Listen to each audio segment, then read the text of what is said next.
प्रसाद श्री शामराव यव्हारे, उल्हास भाऊ यव्हारे आणि शिरीष भाऊ मिनासे यांच्याकडून दिलेला आहे.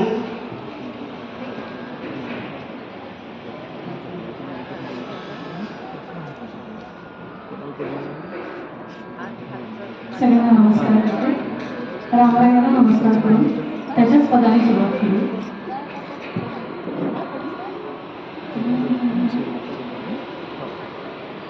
सुंदर ते धार वैसे सिंहासने, सुंदर ते धार वैसे सिंहासने, सुंदर ते धार वैसे सिंहासने, वामांगी नंदिनी जनकाची, वामांगी नंदिनी जनकाची, सुंदर ते धार वैसे सिंहासने, सुंदर ते धार वैसे सिंहासने, सन्मुखात उभा मारुती बलभीमा, सन्मुखात उभा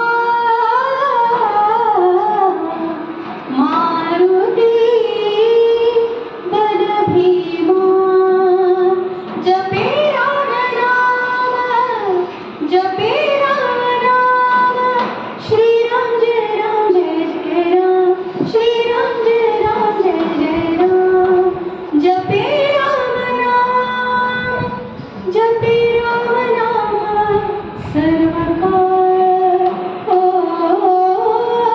जपे राम नाम सर्वकाळ,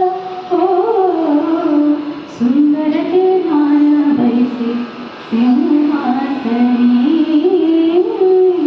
सुंदर ते धार वैसे सिंहासने, दक्षिणेसी उभा बंधू लक्ष्मण, दक्षिणेसी उभा बंधू लक्ष्मण, दक्षिणेसी उभा बंधू लक्ष्मण, भारत शत्रुघ्न कैकयी सुत, भारत शत्रुघ्न कैकयी सुत, सुंदर ते धार वैसे सिंहासने, सुंदर ते धार वैसे सिंहासने, तुका म्हणे माझ्या श्रीरामाचे गाण, तुका म्हणे माझ्या, तुका म्हणे माझ्या, तुका म्हणे माझ्या श्रीरामाचे गाण, करीन तुझ्या आवडीने, करीन तुझ्या आवडीने, सुंदर ते धार वैसे सिंहासने, सुंदर ते धार वैसे सिंहासने, सुंदर ते धार वैसे सिंहासने, सुंदर ते धार वैसे सिंहासने, सुंदर ते धार वैसे सिंहासने, सुंदर ते धार वैसे, सुंदर ते धार वैसे, सुंदर ते धार वैसे सिंहासने.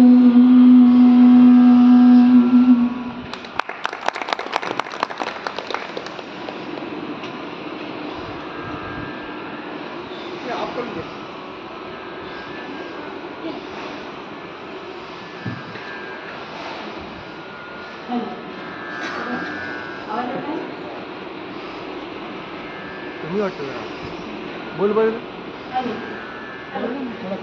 थोडा कमी वाटतं. पहिला नंबर. हॅलो हॅलो हॅलो आता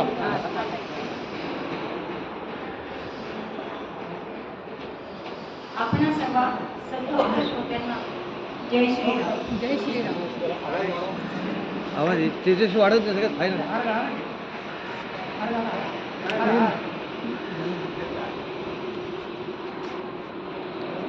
एखादं माईक सुरू नाही का? मग हे दोन्ही स्पीकर सुरू आहे का? पहा बरं. बोल होता.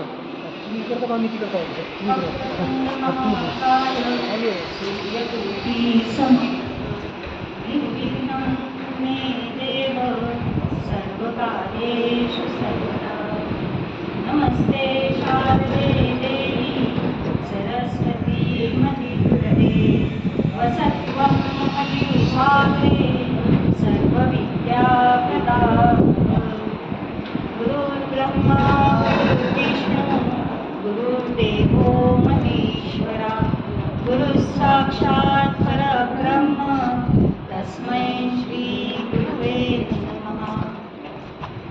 अलंकावती पुण्यभूमी पवित्र तिथे नांदतो ज्ञान राजा सुपात्र तया कविता महापुण्य राशी नमस्कार माझा सद्गुरु श्री ज्ञानेश्वरासी. शुका सारिखे पूर्ण वैराग्य जाचे वशिष्ठा परिज्ञान योगेश्वराचे कवी वाल्मिका सारिका मान्यैस. नमस्कार माझा सद्गुरु रामदासा. आदो राम तपोवनादिगमनं तत्त्वामृगं काञ्चनं वैदेही हरणं जटायुमरणं सुग्रीवसम्भाषणं वाली निर्दलनं समुद्रतरणं लङ्कापुरीदाहनं पश्चात् रावणकुम्भकर्णहननम् एतद्विरामायणम्. आज आपल्या या पुण्य पावन अशा प्रभू श्री रामचंद्रांच्या रामगाथेचा आजचा आपला दुसरा दिवस. आपल्या या सगळ्या सद्भक्त श्रोत्यांची आपली सगळ्यांची उपस्थिती आणि इतकं मन लावून ऐकणं यामुळे खरंच पहिल्या दिवसापासूनच असं मन भारावून गेलेलं आहे आणि आज अगदी वेळेपूर्वी सगळेजण हजर आहेत हे बघून खूपच आनंद होतो आहे. नाहीतर खूपदा काय होते की श्रोते भरपूर असतात परंतु ते फक्त शरीराने इथे असतात, मनाने मात्र आलेले नसतात. कारण आपल्याला प्रतिक्रिया कळत असते आणि श्रोता आणि वक्ता यांचा ज्या वेळेला असा हा संवाद साधतो किंवा एकरूपता होते त्यावेळेलाच कथा सांगण्यात आणि ऐकण्यात ही मजा दोघांना सुद्धा येत असते. तर असे श्रोते लाभल्यामुळे खरंच म्हणजे ही प्रभू रामचंद्रांचीच कृपा म्हणावी, त्याशिवाय दुसरं काहीच नाही. आपण काल बघितलं की सुमारे 200 रामकथा आहेत परंतु त्यात आपण निवड केलेली आहे वाल्मिकींच्या रामकथेची. कारण वाल्मिकी हे प्रभू रामचंद्रांचे समकालीन आहेत आणि तर्काच्या कसोटीवरही प्रत्येक प्रसंग ज्यावेळी घासून पाहिला जातो त्यावेळेला वाल्मिकी रामायणात तुमच्या सगळ्या तर्कांची उत्तरे तुम्हाला मिळतात. कारण वाल्मिकींचा राम हा काही परब्रह्म नाही, त्यात चमत्काराला कुठेच स्थान नाही. वाल्मिकींचा राम हा मनुष्य अवतार घेतलेला आणि पूर्णपणे मानवी रूपात वावरणारे प्रभू रामचंद्र वाल्मिकींनी सांगितले आहेत. त्यामुळे नर करणी करे तो नरका नारायण हो जाए ही शिकवण आपल्याला वाल्मिकींच्या रामचरित्रातून मिळते. म्हणून आपण बघतो आहोत वाल्मिकींचं रामचरित्र. आणि ही कथा तिची गोडी हजारो वर्ष झाली तरी तशीच कायम आहे. प्रत्येक जण काल आला त्याला आज यावंसच वाटते. का? कारण ब्रह्मदेवांनीच वाल्मिकींना तसा आशीर्वाद दिलेला आहे.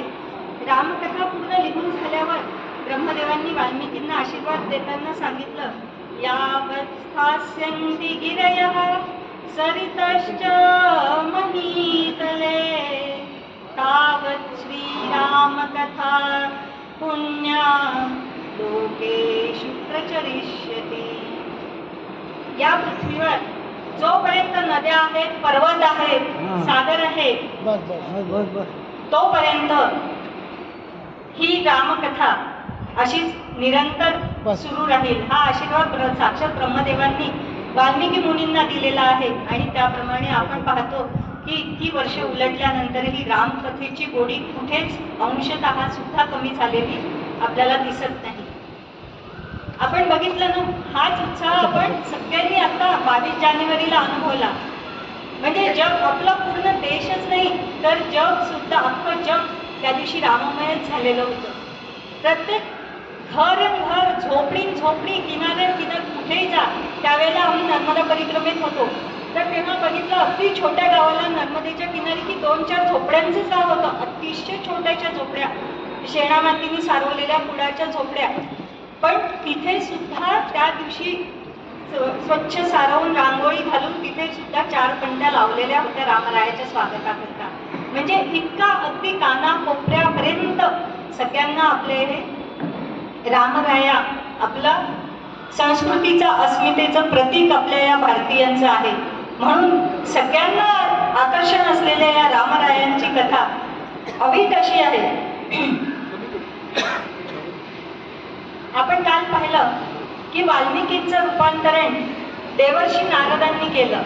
रत्नाकर दस्यू असलेले ज्या वेळेला नारद मुनींचा स्पर्श झाला, म्हणजे सद्गुरूंचा स्पर्श ज्या वेळेला होतो त्यावेळेला आपल्या या शरीराचं, म्हणजे आपल्या पूर्ण मनुष्याचं पूर्णतः रूपांतरण झाल्याशिवाय राहत नाही. सद्गुरू मिळणं म्हणजे हा पुनर्जन्मच असतो मनुष्याच्या आयुष्यातला. आणि तसंच मग आजचा दिवस पण तसाच महत्वाचा आहे.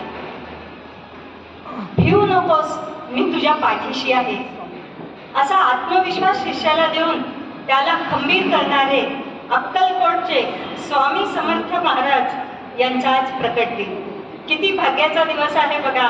तर आपण आजच्या या दिवशी स्वामी महाराजांच्या चरणी शतशः वंदन करूया. सगळ्यात पहिले समर्थ श्री स्वामी महाराज की जय. आणि अशा रूपांतरण घडवून आणणाऱ्या सद्गुरूंच्या पुण्य पावन स्मृतीच्या दिवशी, प्राकट्य ग्रंथ झालं अशा दिवशी आपण आपल्या रामकथेच्या दुसऱ्या पुष्पाला सुरुवात करूया.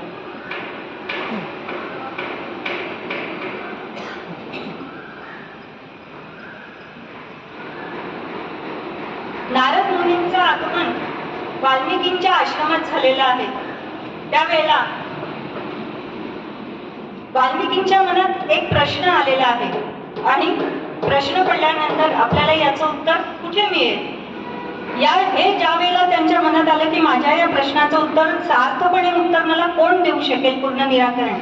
आणि असा विचार आल्याबरोबरच तिथे सद्गुरूंचं आगमन झालंय.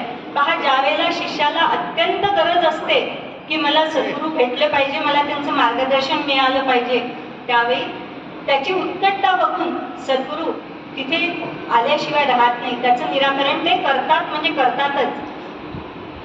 आणि वाल्मिकींनी नमस्कार केला देवर्षी नारदांना आणि आपल्या मनात पडलेला प्रश्न नारदांना विचारला. तोच म्हणजे जी रामायणातला पहिला श्लोक, कोनस्मिन् साम्प्रतं लोके गुणवान् कश्च वीर्यवान् धर्मज्ञश्च कृतज्ञश्च सत्यवाक्यो दृढो व्रतः चारित्रेण च को युक्तः सर्वभूतेषु को रतः विद्वान् कः समर्थश्च कश्चैक प्रियदर्शनः. वाल्मिकी मुनी विचारतात, गुरुवर मला एक सांगा की सांप्रतम लोके म्हणजे सध्याच्या काळात असा कोण आहे, कोण राजा असा सध्याच्या काळात पृथ्वीवर आहे की जो अतिशय गुणवान आहे, प्रियदर्शी आहे, सामर्थ्यशाली आहे, सुंदर आहे, असा राजा कोण आहे, धर्मज्ञ आहे, कृतज्ञ आहे, ज्याचं चारित्र्य अतिशय शुद्ध आहे, असा कोण याच्या पृथ्वी तलावर आहे ते तुम्ही मला सांगा. असा प्रश्न का बरं पडला होता वाल्मिकींना. वाल्मिकींची आणि प्रभू रामचंद्रांची गाठ यापूर्वी पडलेली नव्हती का? तर पडलेली होती. प्रभू रामचंद्रांना वाल्मिकी ऋषी जाणत होते. ज्या वेळेस वनवासात प्रभू रामचंद्र चालले होते, त्यावेळेला प्रभू रामचंद्र लक्ष्मण आणि सीता मातेसह वाल्मिकींच्या आश्रमात 2 दिवस राहिलेले आहेत. आणि आज ही वेळ का आली अशी पुन्हा विचारायची हा प्रश्न का निर्माण झाला? तर घटना अशी घडलेली होती की प्रभू रामचंद्र 14 वर्षाचा वनवास संपवून अयोध्येत आले. त्यांना राज्याभिषेक झाला आणि त्यांचं राज्य सुरळीतपणाने सुरू झालेलं आहे. असेच काही दिवस लोटलेले असतील. सीता माता गर्भवती आहे आणि त्यावेळेला अशी काही घटना घडली. काही लोकांनी सीतेच्या पावित्र्यावर आक्षेप घेतला अयोध्याजनांनी की रावणासारख्या दुर्दांत अशा राक्षसाच्या लंकेमध्ये सीता वर्षभर राहून आली आणि त्यानंतरही रामाने तिचा स्वीकार कसा केला? स्वीकार केला आणि स्वतःच्या सोबत तिला राज्ञीपद कसं दिलं? ही शंका लोकांच्या मनात निर्माण झाली. तर हा लोकापवाद आपल्यावर लागू नये म्हणून प्रभू रामचंद्रांनी काय केलेलं आहे? तर त्यांनी सीतेचा त्याग केला. खरं तर आधी लंकेतून आणलं होतं त्यावेळेला सीते मातेची अग्निपरीक्षा झालेली आहे. तरी सुद्धा हा लोकापवाद नको, आपल्यावर कुठलाच कलंक नको म्हणून प्रभू रामचंद्रांनी सीता मातेचा त्याग केला आहे. मग त्यावेळेला वाल्मिकींच्या मनात प्रश्न आला की अरे, जिची काही चूक नसताना आपल्या पत्नीचा त्याग रामचंद्रांनी केला आहे, तर मग ते रामचंद्र आता धर्मज्ञ आहेत की कृतज्ञ आहेत की नाही? ही एक शंका त्यांच्या मनाला भेडसावत होती. म्हणून त्या शंकेचं निरसन करून घेण्याकरता त्यांनी नारद मुनींना हे विचारलं. आणि याचं अगदी खरं उत्तर कोण देऊ शकेल? तर सद्गुरूच याचं उत्तर देऊ शकतात. आणि वाल्मिकींचा प्रश्न संपतो तोच नारद मुनींनी काय उत्तर दिलं? इक्ष्वाकु वंश प्रभवो रामो नाम जनैश्रुतः नियतात्मा महावीर्यो धृतिमान वशी. हे बघ वाल्मिकी, की या पृथ्वी तलावर प्रभू रामचंद्रांइतका धर्मज्ञ गुणज्ञ असा कुणीही नाही. तू जितके गुण मला विचारलेस ना, त्यापेक्षा कितीतरी जास्त गुण प्रभू रामचंद्रांमध्ये आहेत. तो नियतात्मा आहे. नियतात्मा म्हणजे स्वतःच्या सगळ्या मन बुद्धी इंद्रिय या सगळ्यांवर ताबा असतो, तो असतो नियतात्मा. महावीर्य आहे म्हणजे महान पराक्रमी आहे. वाग्मी म्हणजे बोलण्यात अतिशय चतुर आहे. शोभायमान म्हणजे दिसायला सुंदर आहे. कशा आहेत प्रभू? सुकुमारो महाबलो म्हणजे महाबली आहेत, अतिशय बल संपन्न आहेत. आपण बघतो पण तरी सुद्धा कसे आहेत? सुकुमारो. नाहीतर जे आपण बघतो की ज्यांच्यामध्ये ताकद आहे किंवा बॉडी बिल्डर जे आपण म्हणतो, तर ते थोडे जरा राकट असतात, दिसायला ते कोमल दिसत नाही. पण तसे मात्र प्रभू रामचंद्र नाहीत, तसे सुकुमारो महाबलो असे. आणि त्यांचे गुण आणखी मी किती वर्णन करून सांगू म्हणे. सागरामध्ये गांभीर्यामध्ये ते समुद्रासारखे आहेत. नारद मुनी थकतच नाही आहे गुण सांगता की किती मी वर्णन करू माझ्या प्रभू रामचंद्रांचं. गांभीर्यामध्ये समुद्रासारखे आहेत, गंगेसारखे पावन आहेत, धैर्यामध्ये अचल अशा हिमालयासारखे आहेत, शौर्यामध्ये साक्षात विष्णूंसारखे आहेत, दर्शनामध्ये पौर्णिमेच्या चंद्रासारखे आहेत, तर क्रोधामध्ये प्रलयाग्नीसारखे आहेत, सत्यामध्ये धर्मासारखे आहे, क्षमेमध्ये पृथ्वीसारखे आहे. त्यांचा पराक्रम हा चंड भास्करासारखा आहे. ते सूर्याप्रमाणे दैदिप्यमान असे प्रभू रामचंद्र सांप्रत या काळात पृथ्वी तलावर आहे. अशा प्रकारे वाल्मिकींनी आपल्या गुरुकडनं या प्रश्नाचं उत्तर मिळाल्यानंतर वाल्मिकींना मात्र खूप आनंद झालेला आहे.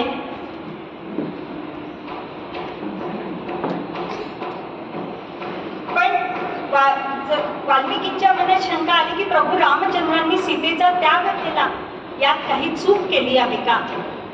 हे बघा, या याच्यावरच मग बोलताना शिवाजीराव भोसले, आपणा सर्वांना माहिती असतील त्यांची भाषणं, व्याख्याते आहेत मोठे, तुम्ही सगळ्यांनी ऐकलेलंच असेल त्यांना. तर शिवाजीराव भोसले म्हणतात की सामान्यांच्या मापपट्ट्या असामान्यांना लावल्या तर त्यांच्या असामान्यत्वाची उंची काहीच राहत नाही. म्हणजे आपल्यासारख्या व्यक्तीला ज्या मापपट्ट्यांनी आपण मोजतो की कोण सज्जन आहे, कोण चांगला आहे, ही मापपट्टी मात्र असामान्य लोकांच्या बाबतीत लागू पडत नाही. त्याकरता आपल्याला आपली स्वतःची विचारांची, बौद्धिक, आध्यात्मिक सगळी उंची वाढवावं लागते.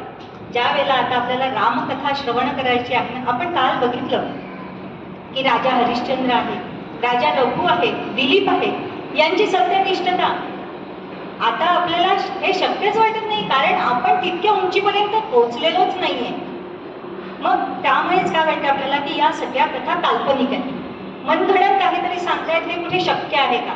म्हणूनच शिवाजीराव भोसलेंनी सांगितलं आहे त्याप्रमाणे आपली हे चरित्र जर समजावून घ्यायचं असेल तर आपल्याला आपली सगळी बौद्धिक उंची, त्याची पातळी वाढवल्याशिवाय आपण ही रामकथा समजावून घेऊ शकत नाही.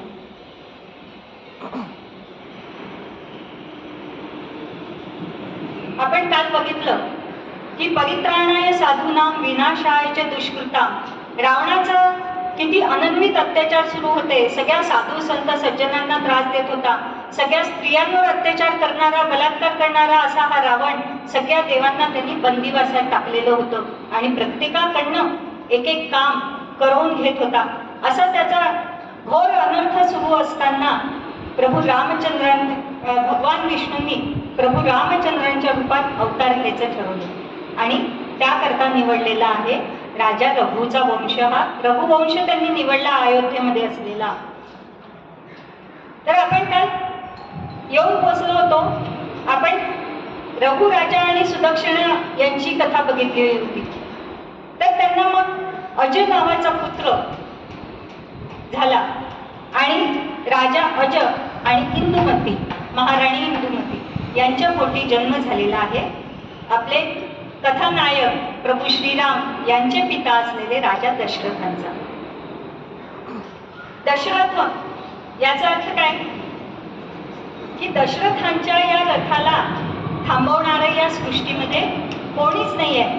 त्यांचा रथ हा दाही दिशेत जाण्यासाठी समर्थ आहे, म्हणून ते दशरथ. किंवा आपण आध्यात्मिक दृष्टीने अर्थ बघितला याचा, तर जी आपली 10 इंद्रिय आहेत, पंच ज्ञानेंद्रिय आणि पंच कर्मेंद्रिय, तर अशा या सगळ्या 10 इंद्रियांना आपल्या मनावर काबू ठेवणारा आपल्या मनाने तो असतो दशरथ. म्हणून यांचं नाव अजरामर झालेलं आहे दशरथ म्हणून. महाराज दशरथांचे 3 विवाह झालेले आहेत. पहिला विवाह झाला महाराणी कौसल्याची, दुसरा विवाह झालाय मगध देशाची राजकन्या असलेल्या सुमित्रा मातांची, आणि तिसरा विवाह झालेला आहे तो कैकेयी मातेशी. 3 विवाह झाले परंतु पुत्रप्राप्ती नाही. कौसल्यापासून त्यांना शांता नावाची एक कन्या झालेली आहे, परंतु ते झालं असं की दशरथांचे अगदी मित्र असलेले जे ऋषिकुलात त्यांच्यासोबत गुरुकुलात शिक्षणासाठी होते ते रोमपाद राजा, यांना पुत्ररत्न किंवा कन्यारत्न काही नाही. त्यावेळी या दोघांची इतकी मैत्री होती की रोमपादांनी आपलं दुःख दशरथांजवळ सांगितलेलं आहे. तर दशरथ महाराज त्यांना म्हणाले की हे पहा, तुम्ही काही दुःखी कष्टी होऊ नका, मला जे पहिलं अपत्य होईल ना ते मी तुम्हाला देईन. तर याप्रमाणे ज्या वेळेला ही शांता दशरथांच्या पोटी म्हणजे जन्माला आली, त्यावेळेला त्यांनी आपला दिलेला शब्द, रोमपादांना दिलेला शब्द त्यांनी खरा केला आणि ही कन्या रोमपाद महाराजांना दत्तक दिलेली आहे. त्यामुळे या अयोध्या नगरीमध्ये आता कन्या पुत्र हे कुणीच नाही आहेत. तेवढीच एक खंत आहे सगळ्यांच्या मनात. म्हणून यांनी काय केलं की अयोध्येचा कौसल्याशी विवाह केल्यानंतर बरीच वर्ष गेली, परंतु अपत्यप्राप्तीने कन्या झालेली जर दत्तक दिली. त्यानंतर सुमित्रेशी विवाह झाला, तिच्याकडनं सुद्धा कन्याप्राप्ती किंवा पुत्रप्राप्ती झालेली नाही. यानंतर बऱ्याच वर्षानंतर राजा दशरथ मोहिमेच्या निमित्ताने फिरत फिरत शिकारीच्या निमित्ताने गेलेले असताना अश्वपतींच्या आणि त्यांचा परिचय झाला. केकेय देशात अश्वपतींकडे राजा दशरथ गेलेले आहेत. अश्वपतींनी मोठ्या प्रेमाने त्यांचं स्वागत केलं की अयोध्या नरेश आपल्या इथे आलेले आहेत. त्यांचं आदर स्वागत केलं यथोचित आणि त्यांना आपल्या घरी काही दिवस राहण्याकरता आग्रह केलेला आहे. तर त्यांच्या विनंतीला मान देऊन राजा दशरथांनी तिथे काही दिवस राहून अश्वपतींचा पाहुणचार स्वीकार केलेला आहे. पण असं आहे की अश्वपतींच्या घरी त्यांची पत्नी नाही. कारण काय की अश्वपतींचं आणि त्यांच्या पत्नीचं काहीतरी कारणावरून भांडण झालेलं आहे आणि अश्वपतींनी आपल्या पत्नीला घरातनं हाकलून दिलेलं आहे. तर अशा वेळेला लहान कन्या त्यांची कैकई हिचा सांभाळ एक ताई असलेली मंथरा ही तिथे करते आहे आणि पूर्ण सगळं लहानपणापासून सांभाळ करत असल्यामुळे ताई असताना सुद्धा ती काही काही ठिकाणी आईसारखी कठोर सुद्धा कैकईशी वागते आहे. एवढं प्रेम त्यांचं आहे. म्हणून ज्या वेळेला दशरथ राजा तिथे होते आणि घरात कोणीच नाही, मग त्यांची आवभगत सगळं पाहुण्यांचा आदर सत्कार, त्यांना काय हवं नको 8 दिवसाच्या याच्यात ते राहिले तोपर्यंत हे सगळं कोण पाहते? कैकई बघते. तर कैकेयीने असं सगळं केल्यानंतर राजा दशरथांना असं वाटलं की आपण हिच्याशी विवाह करावा आणि तशी मागणी त्यांनी राजा अश्वपतींकडे केली. अश्वपतींनी ती आनंदाने स्वीकारली. पण ही मागणी स्वीकारत असताना अश्वपतींनी मात्र एक अट राजा दशरथांना घातलेली आहे.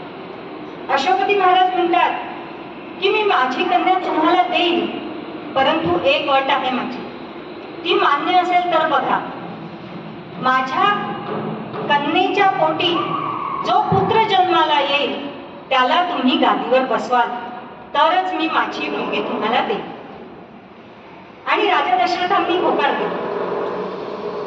आता बघा, राजा दशरथ हे एक व्यक्तिमत्व, जरा या रघुकुलरीती सदा चली आई प्राण जाए पर वचन ना जाए, याला कुठेतरी त्यांच्या राजा दशरथांच्या वागण्यामध्ये तडा गेलेला आपल्याला दिसतो थोड्या प्रमाणात. तर त्यांचं चरित्र कसं आहे की इथे त्यांनी अश्वपतींची अट मान्य केली आणि पुढे आपण बघितलं की राज्य कारभार कोणाच्या हाती सोपवायला गेले? प्रभू रामचंद्रांच्या.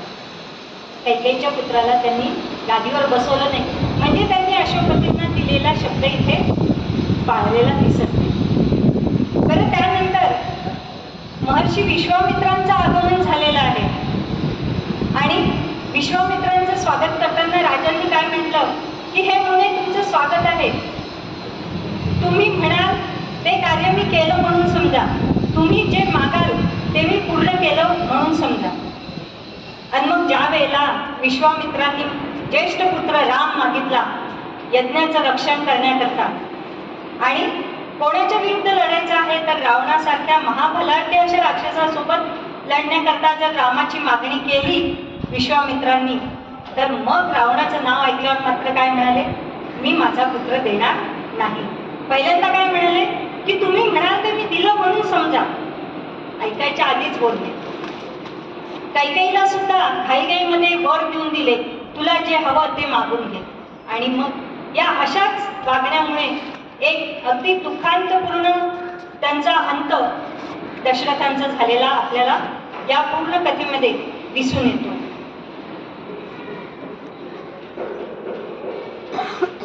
अशा या दशरथांना पुत्र नसल्याचं, अपत्य प्राप्ती नसल्याचं दुःख सलतंय.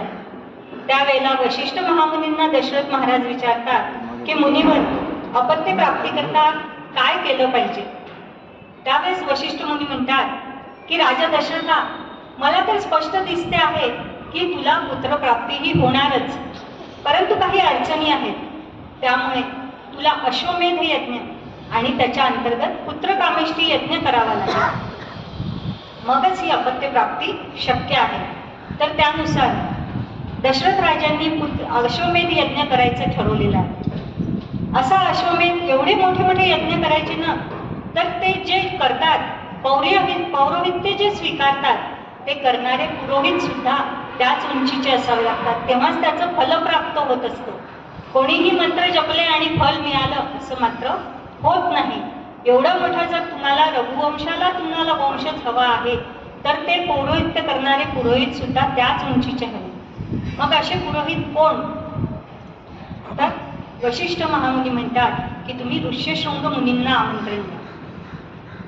तर आता हे ऋष्यशृंग ऋषी कोण आहेत? ऋष्यशृंग ऋषी आहेत विभांडक मुनींचे पुत्र.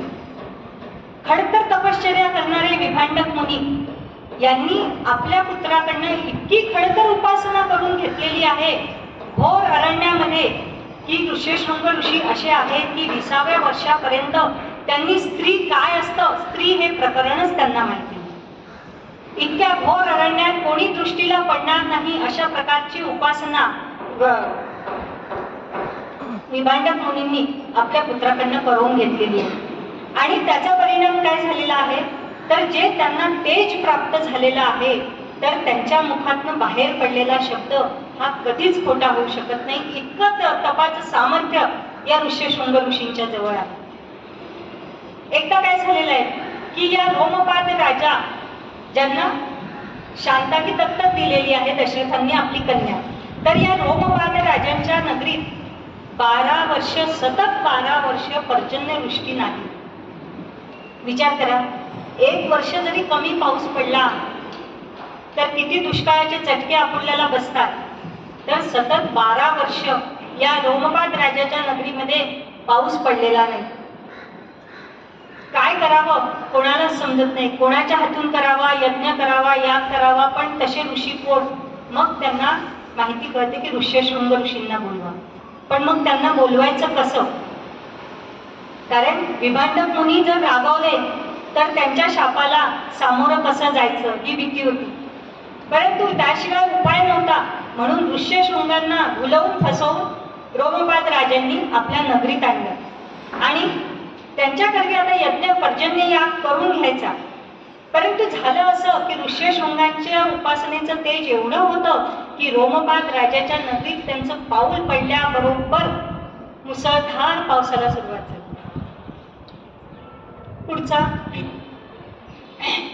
पुढचा यज्ञ करण्याचं कामच पडलं नाही. एवढं सामर्थ्य ऋष्यशृंग मुनींचं होतं. सगळीकडे आनंद झाला, पाऊस पडला, सगळी धरती सुजलाम सुफलाम झालेली आहे. पण आता विभांडक मुनींना सांगायचं कसं हा प्रश्न पडला. आणि मग रोमपाद राजांनी काय केलं की ऋष्यशृंग ऋषींना आनंदाने आपली ही कन्या शांता ही त्यांना अर्पण केली आणि शांता आणि ऋष्यशृंगांचा विवाह झाला. ज्या वेळेला हे विभांडक मुनींना कळलं त्यावेळेला की काही असो आपल्या पुत्राचा विवाह झाला आणि रोमपाद राजांना ही कन्या एकच होती. त्यामुळे मग रोमपाद त्या देशाचे नगरीचे राजे कोण झाले? ऋष्यशृंग ऋषी.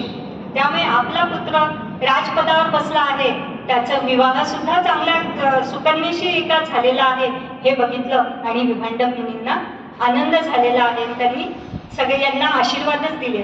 तर अशा या ऋष्यशृंग ऋषींना पाचारण करण्यात आलेलं आहे. दशरथ राजांनी जो अयोध्येमध्ये अश्वमेध यज्ञ आरंभिलेला होता पुत्र प्राप्ती करता, त्याकरता पौरोहित्य करण्याकरता ऋष्यशृंग ऋषींना आमंत्रित करण्यात आलं. हा यज्ञ किती चालला म्हणजे जसं आपण बघितलं ना की प्रत्येकाने कसं तप केलेलं आहे या रघुवंशातलं. तर राजा दशरथ हा यज्ञ जवळपास 1 वर्ष सुरू होता आणि या पूर्ण 1 वर्षाच्या कालावधीत राजा दशरथ 3 राण्यांसह अतिशय घोर उपासना करत आहेत. व्रतस्थ जीवन त्यांनी घालवलेलं आहे की कुशासनावर झोपायचं, कुठलेच राजवैभवाचा भोग घ्यायचा नाही, साधे कंदमुळं फळं खाऊन ऋषितुल्य आयुष्य त्यांनी जगलेलं आहे आणि तप केलेलं आहे वर्षभराचं पूर्ण. आणि त्यानंतरच तो यज्ञ केल्यानंतर त्या यज्ञ सुरू असताना काय झालेलं आहे की साक्षात यज्ञपुरुष त्या यज्ञातनं अवतीर्ण झालेले आहेत. कसं रूप आहे त्यांचं त्या यज्ञपुरुषाचं तर ते वर्णन करताना सांगतात, 4 शृंगाः त्रयोस्य पादाः द्वैर शीर्षे. समर्थांनी सुद्धा दासपोटामध्ये अग्निनिरूपण, यज्ञ म्हणजे काय? साक्षात अग्निदेवता. तर ही अग्निदेवतेचं रूप कसं असतं म्हणजे आपण आता बघतो की नाही की आपण चतुर्भुज भगवान, कोणी द्विभुज भगवान, त्रिमुखी आपण दत्त बघितलेलं आहे, चतुर्मुखी ब्रह्मा बघितलेलं आहे. तर एक रूप असतं प्रत्येक देवाचं. तर तसं हे अग्निदेवाचं रूप कसं आहे? चारी शृंगे त्रिपदी जात, दोन्ही शिरे सप्त हस्त, ऐसा बोलिला शास्त्रार्थ प्रचिती विन. असं दासबोधामध्ये अग्नीचं वर्णन करताना समर्थ सांगतात. म्हणजे कसं आहे की ज्याला 4 शिंग आहेत, 2 मुख आहेत, 3 पाय आहेत, 7 शीर्ष म्हणजे 7 हात आहेत, 2 डोके आहेत. असं ते रूप अग्निनारायण साक्षात प्रकट झाले आणि त्यांनी प्रसाद म्हणून काय आणलेला आहे? पायस. आणि अग्निदेव स्वतः नमस्कार करून राजा दशरथाला सांगतात. परस्परांना दोघांनी नमस्कार केलेला आहे. राजा दशरथाला तर काही सुचेना असं झालं, ते अश्रू त्यांच्या नेत्रांमध्ये इतके अश्रू जमा झाले, आनंदाश्रू, की त्यांना ते अग्निदेवतेचं रूप सुद्धा स्पष्ट दिसेना असं झालेलं होतं. आणि अग्निदेव त्यांना म्हणतात की दशरथा, घे हे पायसदा, तुझ्या यज्ञी मी प्रकट जाहलो, हा माझा सन्मान. बघा, म्हणजे अग्निदेवाला सुद्धा सन्मान वाटतो आहे राजा दशरथाच्या यज्ञात प्रकट होताना. म्हणजे राजा दशरथांची उंची काय असेल हे याच्यावरून आपण समजू शकतो. आणि पुढे सांगतात की राण्या करतील पायस भक्षण, उदरी होईल वंशारोपण, त्यांच्या पोटी जन्मा येतील योद्धे 4 महान, दशरथा घे हे पायस दान. की असे या तिन्ही राण्यांना तू हे पायस प्रसाद म्हणून अर्पण कर. त्याचं सेवन केल्यानंतर या तिन्ही राण्यांच्या पोटी 4 असे दैदिप्यमान योद्धे तुझ्या घरात जन्माला येतील. असा आशीर्वाद देऊन अग्निनारायण तिथून मुक्त झाले. मग अग्निनारायणांनी सांगितल्याप्रमाणे दशरथ राजांनी ते पायसाचं वाटप आपल्या तिन्ही राण्यांमध्ये केले. तर ते वाटप कसं केलेलं आहे? पायसाचे पहिले 2 भाग केले. त्यातला एक भाग म्हणजे संपूर्ण पायसामधला अर्धा भाग हा दिला महाराणी कौसल्य. नंतर राहिलेल्या उर्वरित अर्ध्या पायसाचे 2 भाग करण्यात आले. ते कसे? तर 2/3 आणि 1/3 असे 2 भाग केले. आणि जो 2/3 भाग होता तो दिलेला आहे सुमित्रेला आणि पायसाचा 1/3 भाग दिलेला आहे कैकेयी मातेला. आता पुष्कळ रामकथेमध्ये कथा येऊन जाते की तो कलश धारीने पळवला, अंजनी मातेच्या हातात तो पडला, तिने ते सेवन केलं आणि त्यातून हनुमंताचा जन्म झालेला आहे. परंतु ही कथा वाल्मिकी रामायणात अशी कथा येत नाही. मग या काल्पनिक कथा पुष्कळ सगळ्या रामायणात, ज्याची जो लिहितो ना रामायण, त्याची जशी मनोभावना आहे त्याप्रमाणे त्यांनी लिहिलंय की बा हनुमंत तितकाच रामाच्या जवळचा, मग त्याचा सुद्धा जन्म त्याच्यातून झाला नसेल का? एक तर्क. त्यानुसार अशा कथा आलेल्या आहेत. पण वाल्मिकी रामायणात असं मात्र कुठेही नाही. या प्रकाराने वाटप केलेलं आहे. आणि मग त्याचाच फलस्वरूप म्हणून तिन्ही राण्या या गर्भवती राहिलेल्या आहेत. त्यात कौसल्याच्या पोटी प्रभू रामचंद्र, चैत्र मास लागलेला आहे, शुद्ध नवमीची तिथी आहे. अवघे अयोध्याजन सगळेजण आतुरतेने वाट पाहत आहेत की आता आपल्याला राजमहालातून ती गोड बातमी केव्हा कळेल. आणि चैत्राच्या शुद्ध मासातली नवमीची तिथी उजाडली. सूर्य ऐन माथ्यावर आलेला आहे. पुनर्वसू नक्षत्र आहे, वार मंगळवार आहे. आणि त्यावेळेला राजा दशरथांना कौसल्या मातेला पुत्र प्राप्ती झालेली आहे. सियावर रामचंद्र की जय. त्यानंतर दुसऱ्या दिवशी सकाळी म्हणजे वार बुधवार, प्रभू रामचंद्रांचा जन्म झाला तो वार मंगळवार. दुसरा दिवस, तिथी तीच आहे, अजून तिथी बदललेली नाहीये, फक्त नक्षत्र बदललं. प्रभू रामचंद्रांचं पुनर्वसू नक्षत्र, नंतर पुष्य नक्षत्र लागलेलं आहे दुसऱ्या दिवशी. तर या पुष्य नक्षत्रावर सकाळला जन्म झालेला आहे 6 वाजता भरतांचा. कैकेयी मातेंना पुत्र प्राप्ती झाली आहे आणि कैकेयी मातेचा पुत्र म्हणजे भरत. बोला भरतलाल की जय. आणि दुसऱ्या दिवशी म्हणजे एकादशी, वार गुरुवार, या दिवशी माध्यान्नीच म्हणजे दुपारी 12 वाजता सुमित्रा मातेनी जुळ्या पुत्रांना जन्म दिलेला आहे. ते जुळे पुत्र म्हणजे लक्ष्मण आणि शत्रुघ्न. तर असे एकाच वेळेला 4 पुत्रांचा जन्म या राजा दशरथाच्या महालामध्ये झालेला आहे. आता आपण इथे बसलेले सगळे आजी आजोबा जवळपास झालेले आहेत की बघा, आपल्या घरात छोटंसं बाळ आल्यानंतर एक बाळ आलं तरी किती आनंद होतो. सगळं आपलं पूर्ण कुटुंबाचं रूप पूर्ण पालटून जातं एका बाळाच्या आगमनाने. तर सांगा, या राजा दशरथांनी ज्यांनी वर्षानुवर्ष वाट बघितलेली आहे, त्यांच्या घरात एक नाही तर 4 पुत्र खेळायला लागले. तर त्या आनंदाचं वर्णन काय करता येईल? कोणाला करता येणार आहे त्या आनंदाचं वर्णन? तो आनंद सगळे अयोध्याजन आनंदाने नाचताहेत, मंगलगीत गात आहेत. आणि हे कळलं की राजवाड्यात 4 पुत्रांचं आगमन झालेलं आहे. तर सगळ्यात पहिले कोण गेलं? अर्थातच महिला मंडळ.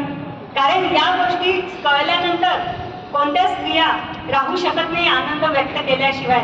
त्या जशा होत्या तशाच पळत निघालेल्या आहे आनंद व्यक्त करण्याकरता, आपल्या तिन्ही राण्यांना भेटण्याकरता आणि बाळांचं मुख बघण्याकरता. तर त्यांचं वर्णन ज्या वेळेला गोपालकृष्णाचा जन्म झाला ना, त्यावेळी वर्णन करतायत शुकदेव की ज्या गोपी होत्या ना, त्या नटून थटून मग गेल्या कृष्णाला बघण्याकरता, तो आनंद साजरा करायला. परंतु अयोध्येतल्या स्त्रिया, त्यांना नटण्याची गरजच नव्हती, कारण त्या नेहमीच तशा राहत होत्या. जशा होत्या तशाच त्या निघालेल्या. असं कोण एक वर्णन केलेलं आहे की या गोपिकांना नटून थटून शृंगार त्यांना करावा लागला होता. परंतु अयोध्येतल्या स्त्रिया, कारण ते राजवैभव होतं, भोगत होत्या. त्या जसं राजाचं वैभव होतं तसं पूर्ण नगरीतल्या सगळ्या राज्याच्या आधिपत्याखाली येणाऱ्या राज्यातल्या लोकांचं तेवढंच वैभव संपन्न राज्य हे प्रभू रामचंद्रांचं होतं. म्हणून त्या स्त्रिया तशाच गेलेल्या आहेत धावत जाऊन. आणि मोठा मंगलोत्सव झाला, वाद्य वाजायला लागले, गुढ्या तोरणं उभारल्या गेली, रांगोळ्या काढल्या गेल्या. आणि अशा प्रकारे तो आनंद खूप मोठ्या प्रमाणात साजरा होत आहे. राम आणि भरत हे दोघं जण दिसायला अगदी सारखे, दोघंही नीलवर्ण. आणि लक्ष्मण आणि शत्रुघ्न अतिशय गोरेपान, दोघंही जण. त्यामुळे आपण ना रामपंचायतन जिथे असतं की 4 बंधू सीतामाता यांच्यासह, तर जो प्रभू रामचंद्रांसारखा नीलवर्णी आहे तो त्यांचा बंधू भरत. जो त्यांच्या बाजूलाच उभा आहे तो लक्ष्मण आणि दुसरा शत्रुघ्न. त्यामुळे आपल्याला ओळख पटायला खूप सोपं जातं. अशा या प्रभू रामचंद्रांचं आता काय करायचं ठरवलं? नामीकरण. म्हणजे त्यांना नाव ठेवणं, बारसं करायचं. मग हे बारसं कोणी करायचं असतं? तर जे आपले घरातील ज्येष्ठ श्रेष्ठ व्यक्ती असतील ते नाव सुचवतात की आपल्या बाळाचं नाव काय ठेवायचं. किंवा आपले जे कुलगुरू असतात ते सांगतात. त्यांना विचारलं जातं की गुरुवर, आता या बाळांचं नामीकरण आपण करावं. कारण कुलगुरू त्यांना सगळं कळते. ते जे नाव ठेवतात ना त्याप्रमाणे ते बालक वागत असतात. त्यांचं जीवन त्याप्रमाणे घडत असतं. त्यानुसार वशिष्ठ मुनींना पाचारण करण्यात आलेलं आहे. आणि त्यांना सांगितलं की आता या बाळांचं नामीकरण तुम्ही करा. आणि राजा दशरथांनी रामरायाला घेतलेला आहे कौशल्येकडनं आणि घेऊन वशिष्ठ महामुनींच्या मांडीवर ठेवत आहेत. आणि ज्या वेळेला वशिष्ठ महामुनींना या परब्रह्माचा स्पर्श झाला, सांगा, जे परब्रह्म म्हणजे जे निर्गुण तत्व आहे, आपल्या डोळ्यांना दिसत नाही पण ते सगुण साकार रूपात आज आलेलं आहे, अजन्माजन्माचे आलेलं आहे. तर त्याचा स्पर्श सगुण रूपात ज्या वेळेला वशिष्ठ महामुनींना झाला, त्यावेळी त्यांचे अष्टसात्विक भाव जागृत झाले. डोळ्यांना घळघळा अश्रू व्हायला लागले, आनंदाश्रू. आणि यांनी या बालकाचं नाव त्यांच्या मुखातून बाहेर पडलेलं आहे, राम. र म्हणजे अग्निबीज, अ म्हणजे सूर्यबीज आणि म म्हणजे चंद्रबीज.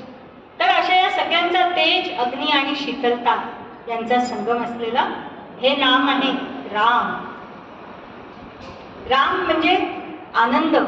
आणि सांगा आता, वशिष्ठ महामुनींनी ठेवलेलं हे नाव त्याचा किती प्रचार आणि प्रसार झालेला आहे बघा. रामाचं नाम किती श्रेष्ठ ठरलेलं आहे. त्यांच्या सगळे म्हणून हे जे ऋषी मुनी आशीर्वाद देत असतात ना, त्यानुसार ते बालक घडत असतात.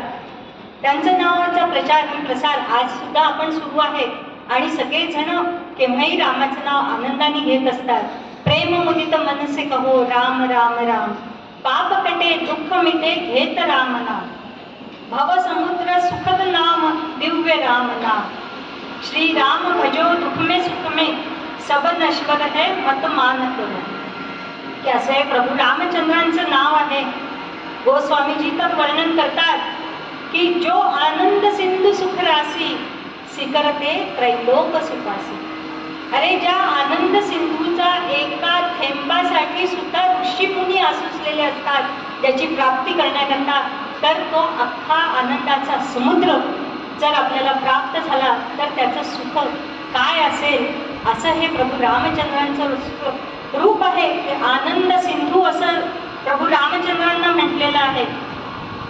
सो सुखधाम राम वसनामा, अखिल लोक दायक विश्रामा.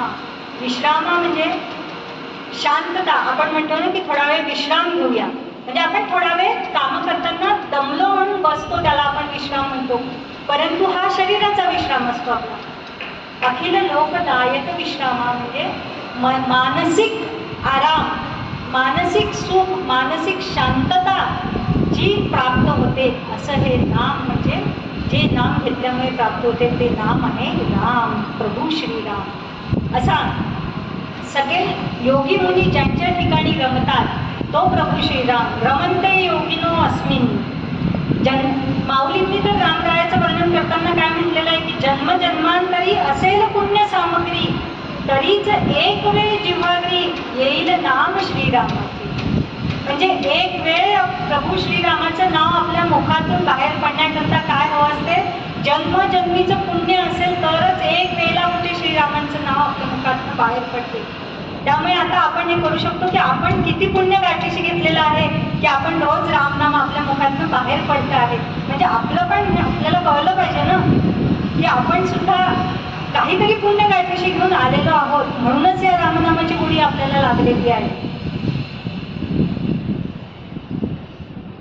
एकनाथ महाराजांनी तर वर्णन करताना म्हटलेलं आहे की प्रभू राम म्हणजे काय, आनंदाचं घनीभूत रूप आहे. बघा तूप असते, साजूक तूप आपण कढवतो, तर कोणतं तूप गोड लागते, थिजलेलं का वितळलेलं? थिजलेल्या तुपाची गोडी काही औरच असते. तसं हे घनीरूप निर्गुण निराकाराचं हे सगुण साकार घनीरूप झालेलं रूप हे जास्त चांगलं वाटते. पाऊस पडतो, पावसापेक्षा गार पडली की गारा पडल्या की सगळेजण धावत जाऊन बघतात, कारण ते घनीभूत झालेलं पाण्याचं रूप बघण्याचा आनंद. आणि त्या आपण पटापट गोळा करतो. पाण्याच्या थेंबाखाली बादली नाही लावत, परंतु ते गारा आपण सुद्धा, मोठे लोक सुद्धा लहान मुलासारखे जाऊन जितक्या येतील आपल्या हातात तितक्या गोळा मात्र नक्कीच करतो, कारण त्याचं ते घनीभूत रूपाचं एक आकर्षण जन्मतःच मनुष्याला असतं. तर असं हे नामस्मरण निरंतर आपल्या मुखातनं सुरू राहिलं पाहिजे. आपले गोंदवल्याचे ब्रह्मचैतन्य स्वामी महाराज यांनी अखंड रामनाम जपलेला आहे. म्हणूनच त्यांचा जय जयकार करताना काय म्हणतो आपण, जयाचा जनी जन्म रामात झाला, जयाने सदा वास नामात केला, जयाच्या मुखी सर्वदा नाम कीर्ती, नमस्कार त्या ब्रह्मचैतन्य मूर्ती. आणि हे नाम कसं जपायचं, माझे सद्गुरू परमपूजनीय आकाशी काका हे सांगत असत की नाम इतकं जपा जसं आपण एखादं भांडे, पहा आपल्या घरात भांडे असतात भरपूर, पण ठरलेलं असते की या भांड्यातच भात करणार, या भांड्यात वरण, या भांड्यात हे भांडं दुधाचं, हे चहाचं, हे दह्याचं, असं ठरलेलं असते साधारण सगळे आपले भांड्यात. तर त्याप्रमाणे तुम्ही हे इतकं नामस्मरण करा की हे तुमचं शरीर रूपी जे भांडं आहे ना, हे नामाचं भांडं म्हणून ओळखलं गेलं पाहिजे. एवढं नामस्मरण तुम्ही अखंड या परमात्म्याचं करा, असं आमच्या सद्गुरूंचं नेहमी आपल्या सगळ्या शिष्यांना सांगणं असते. आणि यातूनच आपल्याला काय मिळतं? समर्थही काय म्हणतात? नाम जपे निरंतर ते जाणावे पुण्य शरीर, महापापाचे गिरीवर राम नामे नासती. तर असं हे प्रभू रामचंद्रांचं नाम वशिष्ठ महामुनींनी कौसल्या आणि दशरथ यांच्या ज्येष्ठ पुत्राचं नाव ठेवलेलं आहे राम. त्यानंतर राजा दशरथांनी कैकेयीचा जो पुत्र आहे त्याला वशिष्ठ महामुनींच्या मांडीवर दिलेला आहे. त्याला मांडीवर घेतल्यानंतर वशिष्ठांच्या मुखातून नाव बाहेर पडलं भरत. विश्वभरण पोषण कर जोई, ता कर नाम भरत असं होई. असे गोस्वामीजी आपल्याला सांगतायत की ज्या वेळेला भक्तीची, ज्या वेळेला एखादी कमतरता जाणवते ना, आपण म्हणजे आपल्या आताच्या मेडिकलच्या भाषेत म्हटलं की डिफिशियन्सी आपल्याला असते ना, व्हिटॅमिनची कुठल्या ना कुठल्या डिफिशियन्सी, ज्यावेळी आपण काही झालं तर ब्लड वगैरे चेक करतो त्यावेळेला. तर अशी जर तुम्हाला भक्तीची डिफिशियन्सी जाणवायला लागली की माझी भक्ती कुठे कमी पडते आहे का, असं ज्या वेळेला मनात शंका येईल त्यावेळेला तुम्ही भरताचं स्मरण करा. कारण काय? भरणात भरतहा, म्हणजे तुमच्या या भक्तीचं सगळं पोषण करणारा तो आहे भरत. असं त्यांचे नामीकरण केलेलं आहे की भक्ती श्रेष्ठ कोणाची आहे? तर नारद भक्ती सूत्रात नारदांनी सांगितले यथा व्रज गोपिका नाम, की सगळ्यात ज्या वृंदावनातल्या गोपिका आहेत त्यांची सगळ्यात भक्ती ही श्रेष्ठ आहे. परंतु आपण त्यांच्यासारखं वागू नाही शकत, कारण त्या सगळं घरदार विसरून भगवान श्रीकृष्णाच्या मागे, त्या गोपालकृष्णाच्या मागे जात होत्या. तसं आपण करू शकत नाही. तसं मीराबाईंनी केलं, परंतु तिच्या मीराबाईसारखं आयुष्य आपण जगू शकत नाही. परंतु आपण भरतासारखं आयुष्य मात्र नक्की जगू शकतो, की तितकी भरतासारखी अनन्य भावे भक्ती आपण नक्कीच करू शकतो. या भरताचं भक्तीचं वैशिष्ट्य कसं आहे? चातक हंस सिराहियत तेक विवेक विभूती, म्हणजे त्यांच्याकडे चातकाची दिवाणगी पण आहे. दिवाणगी म्हणजे एखाद्या व्यक्तीवर प्रेम केलं की ती जसं म्हणेल तसं ती व्यक्ती म्हणजेच माझं सर्वस्व. अशी प्रभू रामचंद्र हे भरताचं सर्वस्व आहेतच, परंतु त्याचबरोबर भरतांच्या ठिकाणी काय आहे? राजहंसाचा विवेक सुद्धा आहे. निरक्षीर बुद्धी अशी ही हा विवेक राजहंसाचा कुठला असतो? निरक्षीर विवेक, म्हणजे आपण म्हणतो ना दुधातनं पाणी वेगळं करू शकतो राजहंस. तर ज्या वेळेला राम चुकले असतील तर मग मी रामाशी कमिटेड नाही. म्हणजे विवेकाच्या कसोटीवर घासून घेणारी ही भक्ती अशी भरताची आहे. ती तिथे चातकाची दिवाणगी पण आहे आणि राजहंसाचा विवेक पण त्यांच्या ठिकाणी आहे. म्हणजे त्यांचं सतत काय भरत रामाच्या सोबत नाही, दूर राहून सुद्धा ते भक्ती करू शकतात. परंतु लक्ष्मण मात्र तसे नाही. उत्कट प्रेम मनातून त्यांचं प्रेम आहे भरतांचं रामावर भरपूर, परंतु ते बोलून दाखवत नाही कधी. दूर सुद्धा ते राहून आपल्या आराध्याची उपासना करू शकतात. जसं एक गोंदवलेकर महाराजांच्या याच्यातला अनुभव सांगताना त्यांच्या एका शिष्याने अनुभवात लिहिलेला आहे की दोघं शिष्य होते, ते चाललेले होते गोंदवलेकर महाराजांचं दर्शन घेण्यासाठी गोंदावल्याला. रस्त्याने जाताना कुठेतरी अल्पोपहार घ्यावा म्हणून एका ठिकाणी थांबले. त्या हॉटेलमध्ये गेले आणि पाहिलं त्यांनी की त्या हॉटेलच्या मालकाचे, म्हणजे जिथे मालक बसतात त्याच्यावर तिथे गोंदवलेकर महाराजांचा त्यांना फोटो लावलेला दिसला, प्रतिमा दिसली. आपल्या गुरूंचं दर्शन झालं म्हणजे हे आपण जिथे आता फलाहार किंवा जे काही करण्यासाठी आपण उतरलेलो आहोत अल्पोपहार घेण्याकरता, ते आपल्या एका गुरुबंधूचंच ठिकाण आहे याचा त्यांना खूप आनंद झाला. आणि पहा तुम्ही, गुरुबंधू आपले कुठेही भेटू द्या, एक आपलं कोणीतरी भेटल्याचा आनंद एक वेगळाच असतो. म्हणून त्यांनी त्या मालकाला त्याला विचारलं, तुम्ही पण महाराजांचे शिष्यच का? आम्ही त्यांच्या दर्शनाला चाललोय, तुम्हाला भेटून खूप आनंद झाला. तर तो गल्ल्यावर बसलेला मालक म्हणतो, कोण महाराज? तुम्ही कुठे चालले? म्हणे हे लावलेले महाराज. हे तुमचे गुरु नाही? नाही म्हणे, माझे गुरु नाही आहेत आणि मी यांना ओळखत सुद्धा नाही. यांना आश्चर्य वाटलं की अरे तुझ्या गल्ल्यावर जर यांचा फोटो आहे आणि तू म्हणतो ओळखत पण नाही, गेलेलो नाही दर्शनाला हे ठीक आहे, पण ओळखत सुद्धा नाही, मग असं कसं होऊ शकतं? म्हणून त्यांनी विचारलं की म्हणे मी यांना ओळखत नाही, पण एक घटना अशी घडली म्हणे माझ्या आयुष्यात. मी लहानपणापासून अनाथ फुटपाथवर वाढलेलो आणि त्या फुटपाथच्या संस्कृतीमध्येच लहानाचा मोठा होत होतो. तिथे काय आहे, काही झालं की भांडणं करायचे, आपल्याला जागा मिळवण्यासाठी लढा द्यायचा, पोट भरण्यासाठी लढा द्यायचा, सदोदित भांडणं आणि तिथलं वातावरण फुटपाथ सारखं. पण एकदा असं झालं म्हणे, रात्री झोपलेलं असताना 2 जणांची खूप भांडणं झाली, फुटपाथवर त्यांचे भांडणं झाले, पोलीस बोलावले गेले. त्यावेळेला आम्हाला सगळ्यांना तिथून हाकलून दिलं फुटपाथवरून. आणि मी मग रात्र कुठे काढायची म्हणून बाजूच्या झाडाच्या पारावर जाऊन बसलो. आणि नंतर मग सकाळी उठल्यानंतर मी माझं सामान उचललं आणि पाहिलं तर तिथे मला ही तस्वीर मिळाली. म्हणून हा जो फोटो मी लावलाय ना तो मला तिथे मिळाला. मी तो उचलून घेतला, का कुणास ठाऊक म्हणे, पण मला त्यांचे डोळे खूप आपल्याशी वाटायला लागले. त्यांच्याकडे पाहिलं की ही दृष्टी नाही, हे माझे कोणीतरी आहेत, हे माझ्याशी बोलत आहेत, हा भाव माझ्या मनात निर्माण झाला. आणि अशा प्रकारे मी तो फोटो ठेवून घेतला. आणि काय सांगू, त्यावेळेपासून म्हणजे मी जे वाईट कृत्य करायचं तर मला माझी संस्कृतीच ती, त्याच्यातच मी लहानाचा मोठा झालेलो, कोणी सांगणार नाही घरात कसं वागायचं.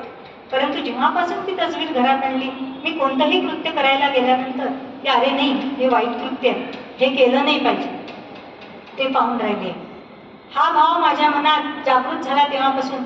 आणि असं करत करत करत माझं आयुष्य बदललं. मी सन्मार्गाला लागलो आणि आज माझं स्वतःचं हे हॉटेल झालेलं आहे. आणि पहा म्हणे, आणि आज तुमच्यासारख्या भक्तांची माझी भेट झाली, ही सद्गुरूंची कृपा म्हणे. हे कोण आहेत, काय आहेत? मग त्यांनी सगळी माहिती सांगितली. बघा म्हणजे सद्गुरू कसे असतात, कासवीसारखे असतात. नाना महाराज आमचे नेहमी सांगायचे की सद्गुरू कशासारखे असतात, कासवीसारखे, की जे नुसत्या नेत्रातून तुमचं भरण पोषण करत असतात.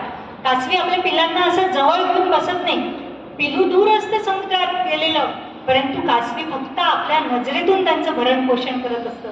तर तो अनुभव आणि भरताची वृत्ती ही अशीच आहे. प्रभू रामचंद्रांचं म्हणजे काय, आपण मुकप्रेम भरतांचं आहे. तर असं हे भरतांचं नामीकरण केलेलं आहे. त्यानंतर सुमित्रेच्या पुत्राला राजा दशरथांनी वशिष्ठ महामुनींच्या मांडीवर ठेवलं आणि त्या मुलाचं नाव वशिष्ठ महामुनींनी ठेवलं लक्ष्मण. लक्ष्मीवान स लक्ष्मण. कशाची लक्ष्मी आहे हो लक्ष्मणाकडे? तर त्यांच्याकडे रामनामाची लक्ष्मी आहे. लक्ष्मण हे चातकाप्रमाणे दिवाणी आहेत रामाची. रामाशिवाय ते एक क्षण सुद्धा राहू शकत नाही आणि रामाला पूर्णपणे समर्पित. मग जो रामाचा मित्र तो माझा मित्र, जो रामाचा शत्रू तो माझा शत्रू. राम म्हणेल तसंच फक्त रामाच्या हिताचं बघायचं. ज्या वेळेला रामाला वनवासाला पाठवलं, कैकेयीच्या म्हणण्यावरून दशरथांनी सांगितलं, त्यावेळेला लक्ष्मण चिडलेले आहेत. म्हणजे त्यांना रामाच्या समोर आई नाही, वडील नाही, पत्नी नाही, पुत्र नाही, कुणीच नाही, फक्त रामराया माझा. त्यावेळेला ते म्हणतात की या राजा दशरथांना तुम्ही बंदिवासात टाका, कारागृहात टाका, यांच्यावर महाभियोग चालवा, कारण हे माझ्या रामाच्या विरुद्ध चालले आहे. माझ्या रामाला हे राज्यावर बसवू देत नाहीत. अशा प्रकारे लक्ष्मण अतिशय चिडलाय, पूर्णपणे रामाशी कमिटेड. भरत ज्या वेळेला भेटायला आले की नाही माझ्या रामाच्या विरुद्ध हा भरत आहे का, लगेच शस्त्र हातात घेतलेले आहे की तो भरत आता उभा पायाने चालत आला, पण तो इथून सरळ अयोध्येला परत जाणार नाही. असे रामाच्या बद्दल त्यांच्या मनात रामाच्या विरोधात एकही शब्द कधी लक्ष्मण ऐकून घेऊ शकत नाही. म्हणूनच वाल्मिकी ऋषींनी लक्ष्मणाचं वर्णन केलेलं आहे, रामाचा बलिष्ठ प्राण. आणि स्वतः रामराया प्रभू रामचंद्र सुद्धा लक्ष्मणाशिवाय राहू शकत नाही. लक्ष्मणो लक्ष्मी संपन्नो बहि प्राण इव अपरः न च तेन विना निद्राम लभते पुरुषोत्तमः. 14 वर्ष न झोपता प्रभू रामचंद्रांच्या सेवेत अविरत जागत राहिलेला जागता पहारा म्हणजे लक्ष्मण. ही रामांची आपल्याला ध्वजा फडकताना दिसते आहे उंच. हजारो वर्ष झाले तरी रामाची ध्वजा ही आकाशात गगनात फडकते आहे, परंतु त्या खालचा ती ध्वजाच्या दंडावर आहे ना, तो दंड म्हणजे लक्ष्मण, म्हणजेच या प्रभू रामचंद्रांच्या पताकाचा ध्वजदंड असा हा लक्ष्मण. तर असं हे लक्ष्मणाचं नामीकरण प्रभू वशिष्ठ महामुनींनी केलेलं आहे. आणि सुमित्रेच्या दुसऱ्या पुत्राचं नाव ठेवण्यात आलं शत्रुघ्न. जाके सुमिरन ते रिपुनासा. रिपू म्हणजे शत्रू, शत्रूंचा नाश करणारा तो शत्रुघ्न. तर मनुष्य प्राण्याचा सगळ्यात मोठा शत्रू कोण आहे? की जो त्याच्या प्रगतीच्या आड येतो. प्रगती म्हणजे भौतिक प्रगती नाही, आध्यात्मिक प्रगती. जीवन सार्थक करून घेण्याच्या प्रगतीच्या आड कोण येतं? तर तो त्याचाच अहंकार असतो. तर या अहंकाराचा नाश शत्रुघ्नाच्या नावाचं स्मरण केलं असता त्याचं नाश करण्याचं सामर्थ्य शत्रुघ्नाच्या नावात आहे. आणि ह्या अहंकाराची पहा एक मजेशीर गोष्ट आहे. हा अहंकार लहानांच्या पाठी मात्र कधीच लागत नाही, हा लागतो मोठ्या मोठ्यांच्या. माऊलींनी म्हटलंय, नवल अहंकाराची गोठी विशेष न लगे अज्ञानीची पाठी, ज्ञानी यांचे झोंबोनी कंठी नाना संकटी नासवी. तर अशा या शत्रुघ्नांचं आणि सगळ्या अहंकाराचा नाश केलेला आहे. शत्रुघ्नांमध्ये अहंकार अजिबात नाही. मला सांगा, 14 वर्ष राम आणि लक्ष्मण हे दोघं वनवासात आहेत. भरत तसाच तापसवेश धारण करून नंदीग्रामात राहिलेला आहे आणि रामांच्या पादुकांची सेवा करतो आहे. आणि मग हा सगळा राज्यकारभार आपल्या घरातील 6 मनोवृत्ती असलेल्या 6 स्त्रिया यांच्याकडे लक्ष द्यायचं, संपूर्ण राज्यकारभार सांभाळायचा, हे सगळं कार्य कोणी केलेलं आहे? तर ते शत्रुघ्नांनी केलेलं आहे. घरातल्या स्त्रिया म्हणजे उर्मिला आणि कौसल्या माता अखंड अश्रुताप करत आहेत 14ही वर्ष. कैकेयी माता पश्चातापाने दग्ध होत झालेली आहे. मांडवी आपला पती 15-20 किलोमीटर अंतरावर नंदीग्रामात आहे, परंतु त्याला भेटू शकत नाही. आणि त्यापेक्षाही वरचं हे म्हणायचं म्हणजे शत्रुघ्न आणि श्रुतकीर्ती हे दोघंही तिथे राजदरबारात राहत आहेत, राजवाड्यात राहत आहेत. पण एका राजवाड्यात राहत असून सुद्धा 14ही वर्ष व्रतस्थ आहेत. त्यांची एकमेकांची 14 वर्षात त्यांनी एकमेकांची भेट सुद्धा घेतलेली नाही.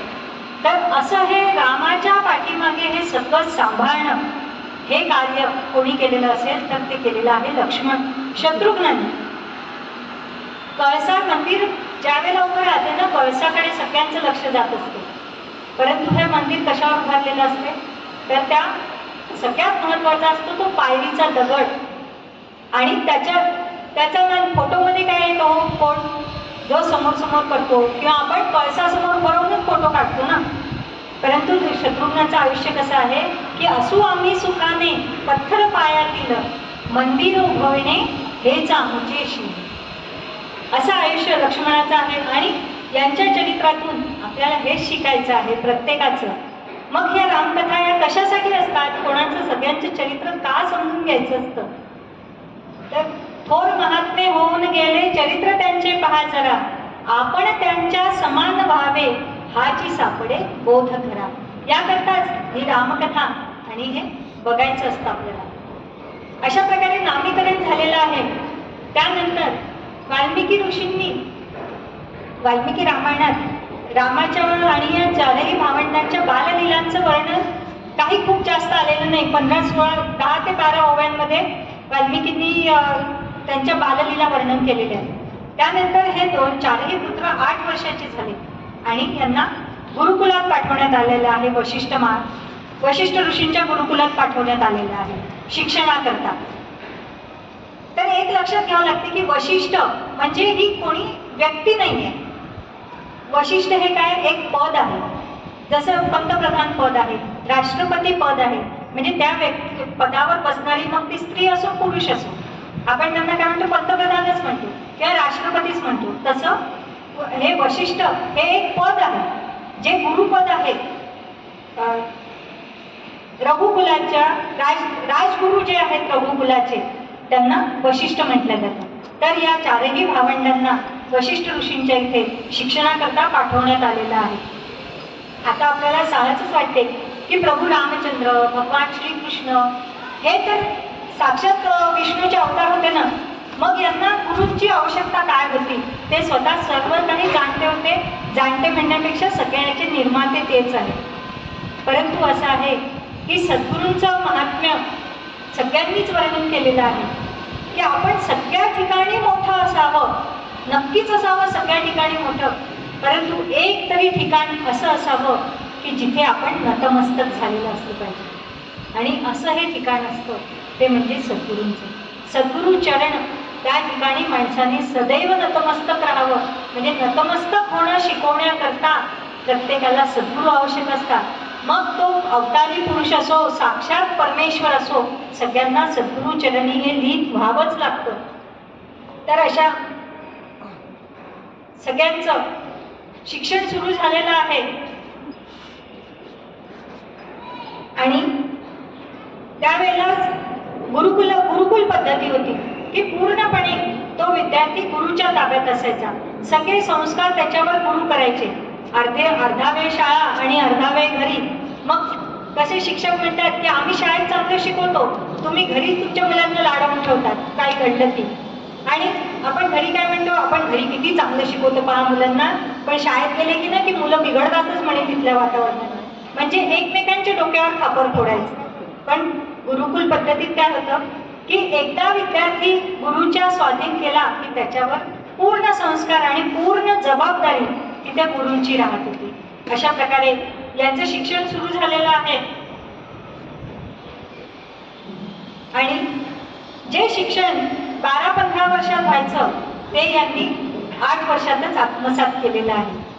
आणि आता सगळ्या विद्या 14 विद्या 64 कला यांनी आत्मसात केल्यानंतर यांची वेळ झालेली आता स्वगृही परतण्याची. त्यावेळेला पदवीदान समारंभ. तर पदवीदान समारंभाच्या याचं मार्गदर्शन करताना वशिष्ठ महामुनी आपल्या या शिष्यांना सांगतात की आता याच्यानंतर तुम्ही कसं वागायचं घरी गेल्यानंतर. सत्यम वद, धर्मंचर, स्वाध्यायात न प्रमदितव्यम, मातृदेवो भव, पितृदेवो भव, आचार्य देवो भव, अतिथी देवो भव, धर्मात न प्रमदितव्यम, कुशलात न प्रमदितव्यम, भूते न प्रमदितव्यम. म्हणजे काय करायचं काय नाही, जे बोलशील ते सत्य असलं पाहिजे किंवा जे सत्य असेल तेच तू बोललं पाहिजे. धर्माच्या चाकोरीच्या बाहेर जाऊन वागायचं नाही. ह्या सगळ्या चौकटी त्यांना घालून दिलेल्या आहेत. आणि इथून बाहेर पडल्यानंतर तुम्ही या प्रकारे तुमचं आयुष्य, उर्वरित आयुष्य कंठित करायचं आहे. धर्माच्या चाकोरीचं बंधन घातलेलं आहे सगळ्यांना. निवृत्ती महाराज ज्या वेळेला शुद्धीकरण आम्हाला शुद्ध करून घ्या आणि आमचं व्रतबंध संस्कार झाला पाहिजे म्हणून ज्ञानेश्वर माऊली आपले हे 4ही भावंड फिरताहेत ब्रह्मवृंदांकडे की आम्हाला शुद्धीपत्रक द्या म्हणून. परंतु कोणीही ते द्यायला तयार नाहीये. हजारो प्रश्न विचारत आहेत आणि शुद्धीपत्रक नाकारतात. त्यावेळेला निवृत्तीनाथ काय म्हणतात ज्ञानेश्वर माऊलींना की अरे ज्ञाना, आपल्याला याची काही गरज आहे का? हे मुंजी बंधन हे जाणवं, आपण तर याच्या परे आहोत, आपल्याला याची काही गरज नाही. परंतु त्यावेळी ज्ञानेश्वर माऊली काय म्हणतात की दादा तुझं म्हणणं खरं आहे, आपण याच्या पार आहोत, हे आपल्यासाठी नाही, परंतु जी धर्माची चौकट आहे ना, मार्गा घाले वर्तावे, विश्व हे मोहरे घालावे, अलौकिका नोहावे लोकांप्रती. की लोकांसाठी आपल्याला या चाकोरीच्या बाहेर जाणं योग्य नाही, म्हणून या धर्माच्या चौकटीत आपल्याला राहिलं पाहिजे. त्याकरता हे आम्हाला शुद्धीपत्रक, हे मुंजीबंधन आम्हाला करून घेतलं पाहिजे. कारण पुढे चालून नाही तर अशीच रीत पडायची की काय गरज आहे या गोष्टींची म्हणून. तर असं सांगितलं आहे की धर्माच्या चाकोरीच्या बाहेर तुम्ही वागायचं नाही. मग हे सगळे 4ही राजपुत्रांचं आगमन अयोध्येत झालेलं आहे. 15-16 वर्षाचे झालेले हे 4ही राजपुत्र सगळ्या विद्या 14 विद्या 64 कलांमध्ये निपुण, शस्त्र अस्त्र चालवण्यात निपुण झालेले आहे. युद्ध कौशल्य त्यांनी सगळं आत्मसात केलेलं आहे. असे हे अतिशय सुंदर असे राजपुत्रांचं आगमन अयोध्या नगरीत झालेलं आहे आणि सगळीकडे आनंदी आनंद पसरलेला आहे.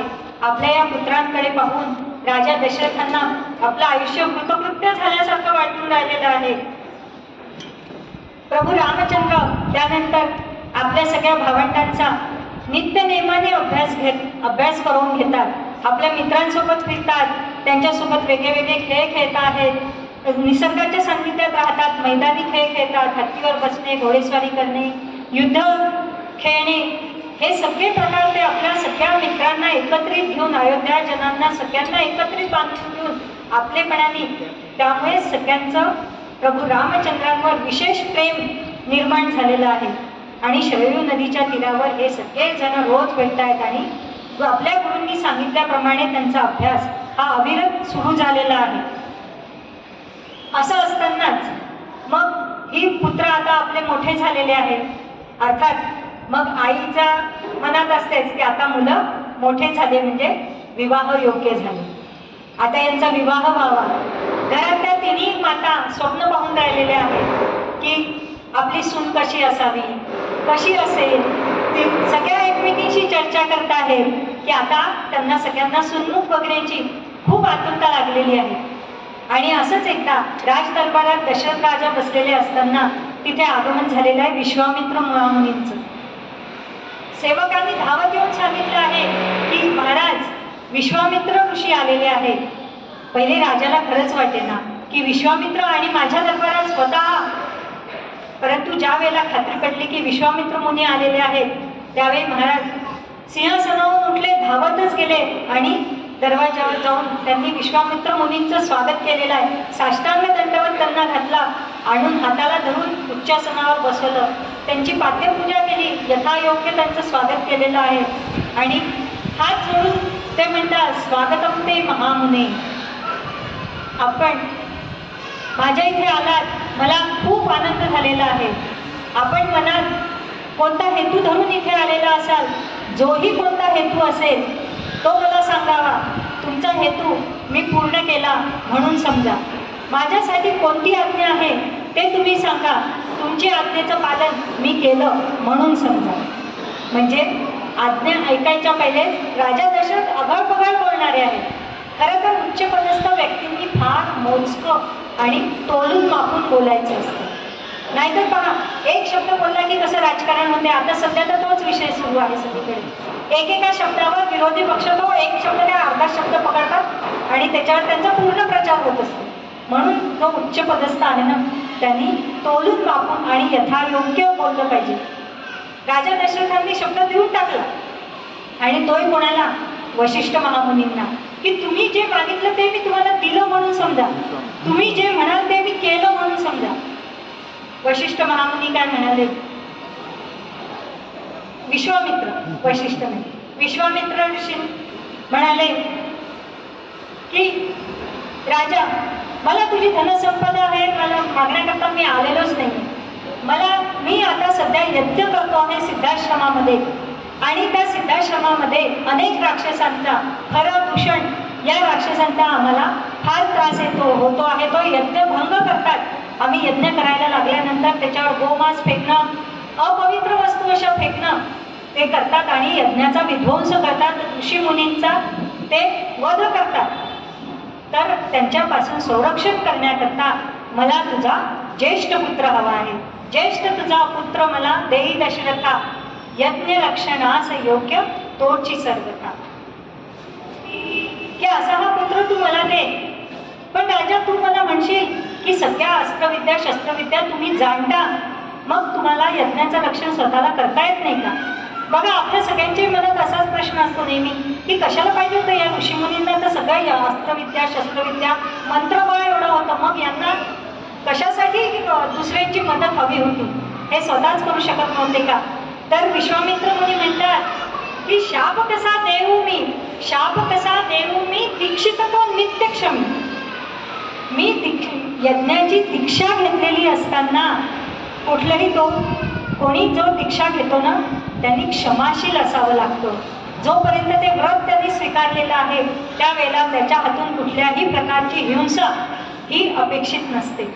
ते व्रत त्याला घ्यावं लागत असते. त्यामुळे यज्ञ सुरू असताना मी या राक्षसांचा निपात करू शकत नाही. मी बांधलेलो आहे. म्हणून तुला मला तुझा ज्येष्ठ पुत्र हवा आहे. आता या विश्वामित्रांचे चरित्र बघा ना, म्हणजे एकेकाचे चरित्र इतके दिव्य आहेत. हे विश्वामित्र मुळातले ऋषी नाही.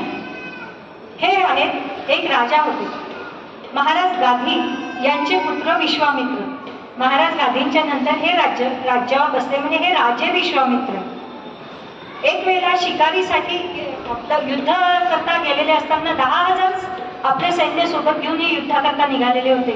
परतत असताना वाटेत वशिष्ठांचा आश्रम लागतो हे विश्वामित्रांना ठाऊक होतं. म्हणून रस्त्याने चालताना आश्रम दिसला की राजे लोक आवर्जून या ऋषीमुनींच्या दर्शनाला जात असत आणि त्यांचे आशीर्वाद घेत होते. तर त्याप्रमाणे हे वशिष्ठ महामुनींचा आशीर्वाद घ्यावा म्हणून वशिष्ठांच्या आश्रमात गेले. मग त्यावेळेला विश्वामित्रांना वशिष्ठ महामुनी म्हणतात की राजे, तुमचं स्वागत आहे आणि तुम्ही माझ्या आश्रमात राहावं अशी माझी इच्छा आहे. विश्वामित्र मुनी म्हणाले, माझी राहण्यासाठी काहीच हरकत नाही गुरुदेव, परंतु आज मी एकटा नाही आहे. माझ्यासोबत 10,000 सैन्य आहे. मी एकटा असतो तर नक्की राहिलो असतो तुमच्याकडे. तर वशिष्ठ महामुनी म्हणाले की 10,000 सैन्य आहे ना, मग काय हरकत आहे, घेऊन येतं सगळ्यांना, सगळ्यांची व्यवस्था इथे होईल. विश्वामित्रांना वाटलं यांचा हा आश्रम लहान, कसा त्रास द्यावा यांना. परंतु ज्या वेळेला वशिष्ठ महामुनींनी पुन्हा सांगितलं की राजन, तुम्ही काहीच काळजी करू नका, तुम्ही तुमच्या सगळ्या सैन्यानिशी या, इथे सगळी तुम्हाला व्यवस्था झालेली असेल तुम्ही येईपर्यंत. आणि ज्या वेळेला ते घेऊन आले आणि खरंच बघितलं, आल्यानंतर विश्वामित्रांनी तर सगळी व्यवस्था झालेली होती. खाण्यापिण्याची व्यवस्था, राहण्याची, त्यांचे तंबू राहुत्या सगळ्या घातलेल्या होत्या. त्यांच्या जवळचे घोडे बांधण्यासाठी पण जागा केली होती. त्यांच्या अश्वांचं पण खाद्य तयार होतं, जे अश्व गज जे असतील रथ उभे करण्याकरता पण सगळी व्यवस्था झालेली होती. विश्वामित्रांना नवल वाटायला लागलं की इतक्या कमी वेळात या वशिष्ठांनी हे सगळं आणलं कुठून, ही व्यवस्था कशी झाली. सगळं सैन्य उतरलं. त्यांना इतकी छान व्यवस्था पाहून खूप बरं वाटलं. सगळ्यांनी पोटभर जेवण केलं आणि विश्रांती करायला गेली. परंतु विश्वामित्रांना मात्र झोप लागेना. याच विचाराने की हे सगळं आलं कुठून, आणि तो प्रश्न त्यांना काही झोपू देत नव्हता. ते उठले, वशिष्ठ मुनींजवळ आले आणि त्यांना विचारलं की मुनिवर, माझ्या मनात एक प्रश्न आहे की ही सगळी व्यवस्था तुम्ही केली, मी अतिशय आनंदित आहे या व्यवस्थेमुळे, तुमचा आभारी आहे. परंतु मला एक सांगा की हे तुम्हाला कसं शक्य झालं इतक्या कमी कालावधीत. पहा, ऋषीमुनी जे असतात ना, त्यांना आत बाहेर सरळ उलट काही कळत नाही, सरळ मनाचे असतात. वशिष्ठ महामुनींनी विश्वामित्रांना सांगून टाकलं, म्हणे राजेसाहेब, माझ्याकडे ना कामधेनूची कन्या शबला आहे. तिच्या आशीर्वादानेच मला हे सगळं प्राप्त झालेलं आहे. ती सेवेकरता मला देवाने दिलेली आहे शबला. झालं, विश्वामित्रांच्या मनात मोह निर्माण झाला आणि विश्वामित्रांनी सरळच वशिष्ठांना म्हटलं, तुमच्यासारख्या ऋषीमुनींपेक्षा या शबलेचं काम आम्हाला जास्त आहे. कारण म्हणे आम्हाला अशी व्यवस्था खूप वेळेला करावं लागते, युद्धावर जावं लागते, आमच्याकडे येणारे जाणारे खूप असतात, भरपूर, म्हणजे राजांच्या मागे व्याप खूप असतो. तर ही शबला तुम्ही मला देऊन टाका. आता वशिष्ठ महामुनी म्हणाले, ही मला देवांनी माझं कार्य सुकर व्हावं म्हणून दिलेली आहे, मी ही शबला तुम्हाला देऊ शकत नाही. आणि विश्वामित्र मुनींना तिथे वशिष्ठांचा राग आला. तिथे त्यांनी भरपूर वाद घातला, पण वशिष्ठ महामुनी ही शबला देण्यासाठी काही तयार नव्हते. शेवटी विश्वामित्रांनी काय करावं, जबरदस्तीने त्या शबलेचं दाव पकडलं आणि तिला फरफटत घेऊन जायला लागले. त्या शबलेने वशिष्ठ महामुनींच्या जवळ आल्यानंतर त्यांना विचारलं, मुनिवर, तुम्ही मला यांना का देत आहे. वशिष्ठांनी सांगितलं, मी तुला देत नाहीये, ते तुला जबरदस्तीने घेऊन चाललेले. त्यावेळी शबला म्हणाली, असं आहे का.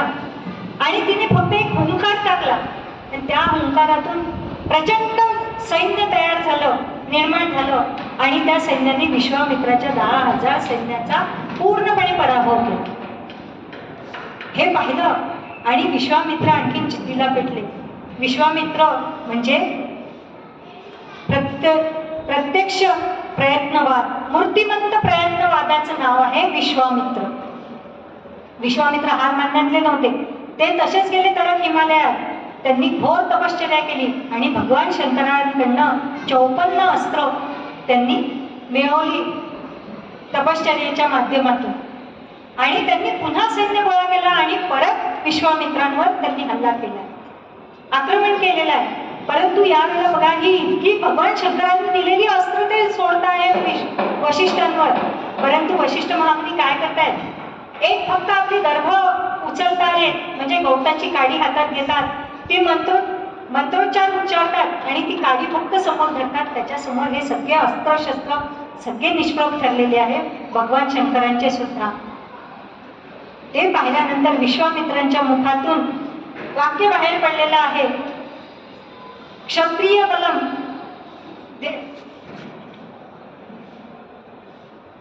ब्रह्मतेजो बलम बलम. म्हणजे हे क्षत्रियांचं तेज काहीच नाही, पण ब्रह्मतेज हे सगळ्यात मोठं तेज आहे. म्हणून विश्वामित्रांनी ठरवलं ब्रह्मर्षी व्हायचं आणि ते तपश्चर्या करायला लागले. बसलेले आहेत, इतकी घोर तपश्चर्या त्यांची सुरू आहे की तिकडे मग इंद्राचं आसन डोलायला लागलं. इंद्राला घाबरलं की आता माझं हे पद जाणार आहे इंद्रपद, आणि तिथे विश्वामित्रांना ते इंद्रपद प्राप्त होईल. म्हणून इंद्र गेलेले की आता या विश्वामित्रांचं तप भंग केलं पाहिजे.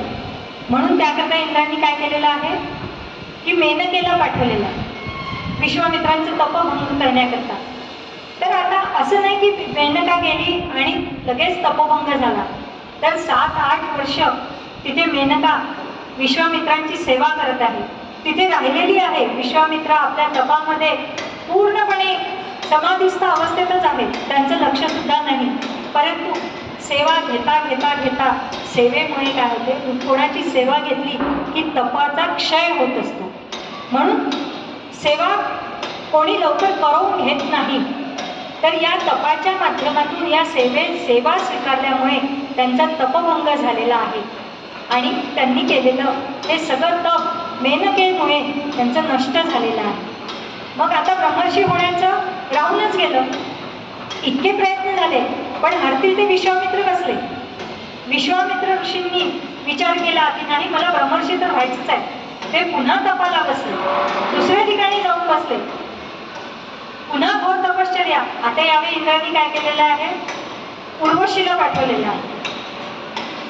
विश्वामित्रांच्या लक्षात आलं की आपला एक वेळेला तपोभंग झालेला आहे, त्यामुळे उर्वशीला आलेलं पाहिल्याबरोबर त्यांना खूप राग आला आणि त्यांनी तिला शाप दिला का कर्दली भव, म्हणजे तू आत्ताच्या आत्ता या क्षणाला कर्दळी वनस्पती होऊन जा.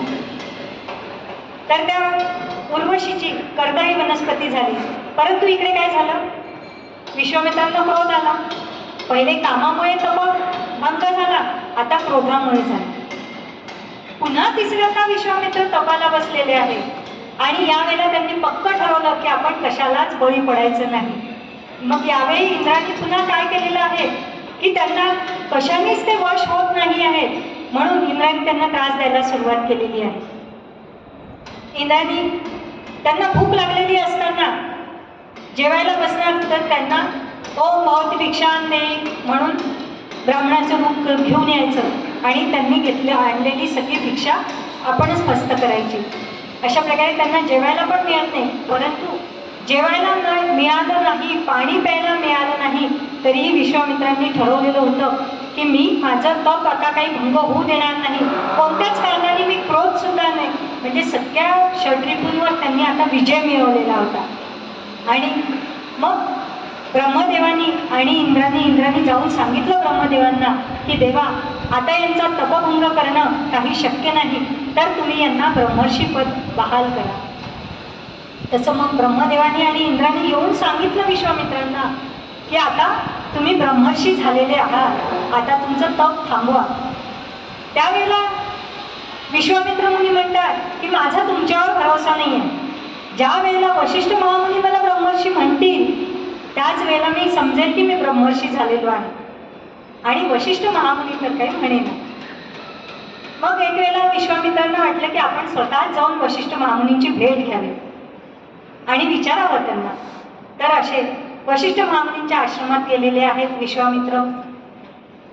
संध्याकाळची वेळ आहे, चांदणं टिपून पडलेलं आहे. माता अरुंधती आणि वशिष्ठ महामुनी त्या टिपूर चांदण्यात अंगणात बसलेले आहेत आणि त्यांची चर्चा सुरू आहे. अरुंधती माता विचारतात की नाथ, तुम्हाला हे चांदणं कसं वाटतंय, हे टिपूर चांदणं? तर त्यावेळेला वशिष्ठ महामुनी म्हणतात, खरं सांगू का, मला हे टिपूर चांदणं ना विश्वामित्रांच्या तपश्चर्येसारखं वाटतं. विश्वामित्रांनी ते ऐकलं आणि त्यांना इतका आनंद झाला की अरे इथे सुद्धा माझीच चर्चा सुरू आहे आणि एकांतात असताना सुद्धा, घरी असताना सुद्धा हे माझ्याबद्दल चांगलं बोलतायत. नाही तर काय होते, चार लोकात असताना म्हणावंच लागते, नाही नाही छान छान, तुमची कथा ना खूपच छान झाली, आता मला सुद्धा एकांतात थोडंसं बघावं लागेल की काय बोलतायत म्हणून. पण ज्या वेळेला की आपल्या पत्नीजवळ सुद्धा बोलताना म्हणत आहेत, म्हणजे यांना आपलं मान्य आहे आणि ते जीवाचे कान करून ऐकायला लागले. मग त्यांच्या मनात असलेला प्रश्न माता अरुंधतींनी विचारला वशिष्ठ महामुनींना. जर तुम्ही त्यांना एवढ्या मोठ्या योग्यतेचे समजतात तर नाथ, तुम्ही त्यांना ब्रह्मर्षी का म्हणत नाही? ते तर त्याचीच वाट पाहत आहे. म्हणे असं आहे की जो ब्रह्मर्षी पदावर पोचला आहे ना, त्याला कोणी मला ब्रह्मर्षी म्हणावं ही लालसा का? की मी ब्रह्मर्षी म्हटलं तरच मी ब्रह्मर्षी आहे अशी मनात त्यांच्या इच्छा का असावी? म्हणजे ब्रह्मर्षी पदावर पोचलेल्याच्या मनात ही सुद्धा इच्छा असू नये. म्हणजे मी जेवलेलो आहे, माझं पोट भरलेलं आहे हे या वहिनी सांगतील का की आता तुमचं पोट भरलंय? माझं मलाच कळतं ना की माझं पोट भरलेलं आहे. मग त्यांना ब्रह्मर्षी, मी त्यांना ब्रह्मर्षी म्हणावा हा अट्टहास का आहे त्यांचा? हे ऐकलं आणि विश्वामित्रांचे सगळे अष्टसात्विक भाव जागृत झाले की ज्या करता केला होता मी हा अट्टहास, शेवटचा दिस गोड करी हे जसं असतं, आणि धावत येऊन त्यांनी साष्टांग वंदन घातलेलं आहे. वशिष्ठ महामुनींना चरण घट्ट धरले, आपल्या नेत्रांच्या अश्रूंनी, आनंदाश्रूंनी त्यांच्या चरणांचा अभिषेक केलेला आहे की असे. आणि वशिष्ठ महामुनींनी त्यांना उचलून घेतलंय की या ब्रह्मर्षी या, तुमची जागा माझ्या पायाशी नाही असं म्हणून घट्ट आलिंगन विश्वामित्र मुनींना वशिष्ठ महामुनींनी दिलेलं आहे. तर असे विश्वामित्र प्रभू रामचंद्रांना घेऊन जाण्याकरता राजा दशरथाकडे रामचंद्रांची मागणी करत आहेत. आणि राजा दशरथ त्यांना मात्र सांगतो आहे की माझा मुलगा लहान आहे हो, आताच तर नेमका 16 वर्षाचा झालेला आहे आणि त्याच्या अंगात इतकं बल नाही की एवढ्या मोठ्या मोठ्या राक्षसांशी तो युद्ध करू शकेल. न च व्यक्ती बलाबलम, म्हणजे त्याच्याकडे इतकं नाही, लहान आहे, सुकुमार आहे. अहो ओट पिले तर दूध बाहेर पडेल इतका तो लहान आहे आणि त्याला मी देऊ शकत नाही. की जेमतेम 16 वर्षाचा असता झालेला आहे. उन 16 वर्षो मे रामो राजीव लोचनः न युद्ध योग्यता मस्य पश्यामी सह राक्षसैही, की राक्षसांच्या सोबत युद्ध करण्या इतका तो मोठा झालेला नाही. लागेल तर मी माझं सैन्य घेऊन येतो, मी स्वतः येतो. परंतु विश्वामित्र मुनी म्हणतात की मला तुम्ही नको, तुमचं सैन्यही नको, आणि हे युद्ध कोणाच्या सोबत करायचं आहे असं विचारल्यानंतर विश्वामित्र मुनी सांगतात की रावणासोबत युद्ध करायचं आहे. त्याचे खरं दूषण हे आपल्या आश्रमापर्यंत येऊन पोचलेले आहे आणि हा संपूर्ण भारतवर्षाला त्रास देणारा हा रावण आहे. तर त्याचा निपात करण्याकरता मला रामचंद्र हवे आहे. रावणाचं नाव ऐकलं आणि राजा दशरथ तर गर्भगळीतच झाला. म्हणे मी आता रावणाच्या विरोधात लढायला, माझा पुत्र तर नाहीच नाही, मी पण नाही, माझी सेना पण नाही, कोणीच येणार नाही. इतका रावणाचे अत्याचार चालू आहेत. पण बघा, सज्जन शक्ती सुद्धा रावणाच्या विरुद्ध उभी राहायला तयार नव्हती. राजा दशरथासारखा सज्जन माणूस असताना सुद्धा रावणाचा प्रादुर्भाव या देशात वाढलेला होता. कारण त्याच्या विरुद्ध लढण्याचं सामर्थ्य कोणामध्येच नव्हतं. माझ्या राज्यात मी सुखी. म्हणूनच हे आता मग राष्ट्र निर्मितीचं कार्य साधू संतांनी हाती घेतल्याशिवाय राष्ट्र निर्मिती होत नसते. म्हणून विश्वामित्रांनी कोणाला मागितलं तर फक्त रामाला. तू मला राम देत असशील तर दे, नाही तर आम्ही निघालो. तुझ्या कुळाची काय रीत आहे राजा, एकदा आठव कर. रघुकुल रीती सदा चली आई, प्राण जाई पर वचन न जाई. या शब्दाला तू मागे फिरतो आहेस. तुझ्या कुळाची रीतीला तू काळीमा फासतो आहेस का राजा दशरथा?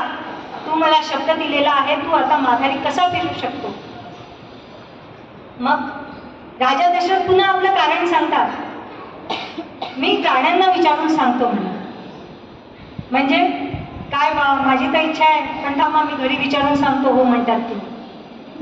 एक लपण्याचं आपलं एक साधन असतं की त्यांच्या मागे जाऊन लपतो की राण्या काय म्हणतात.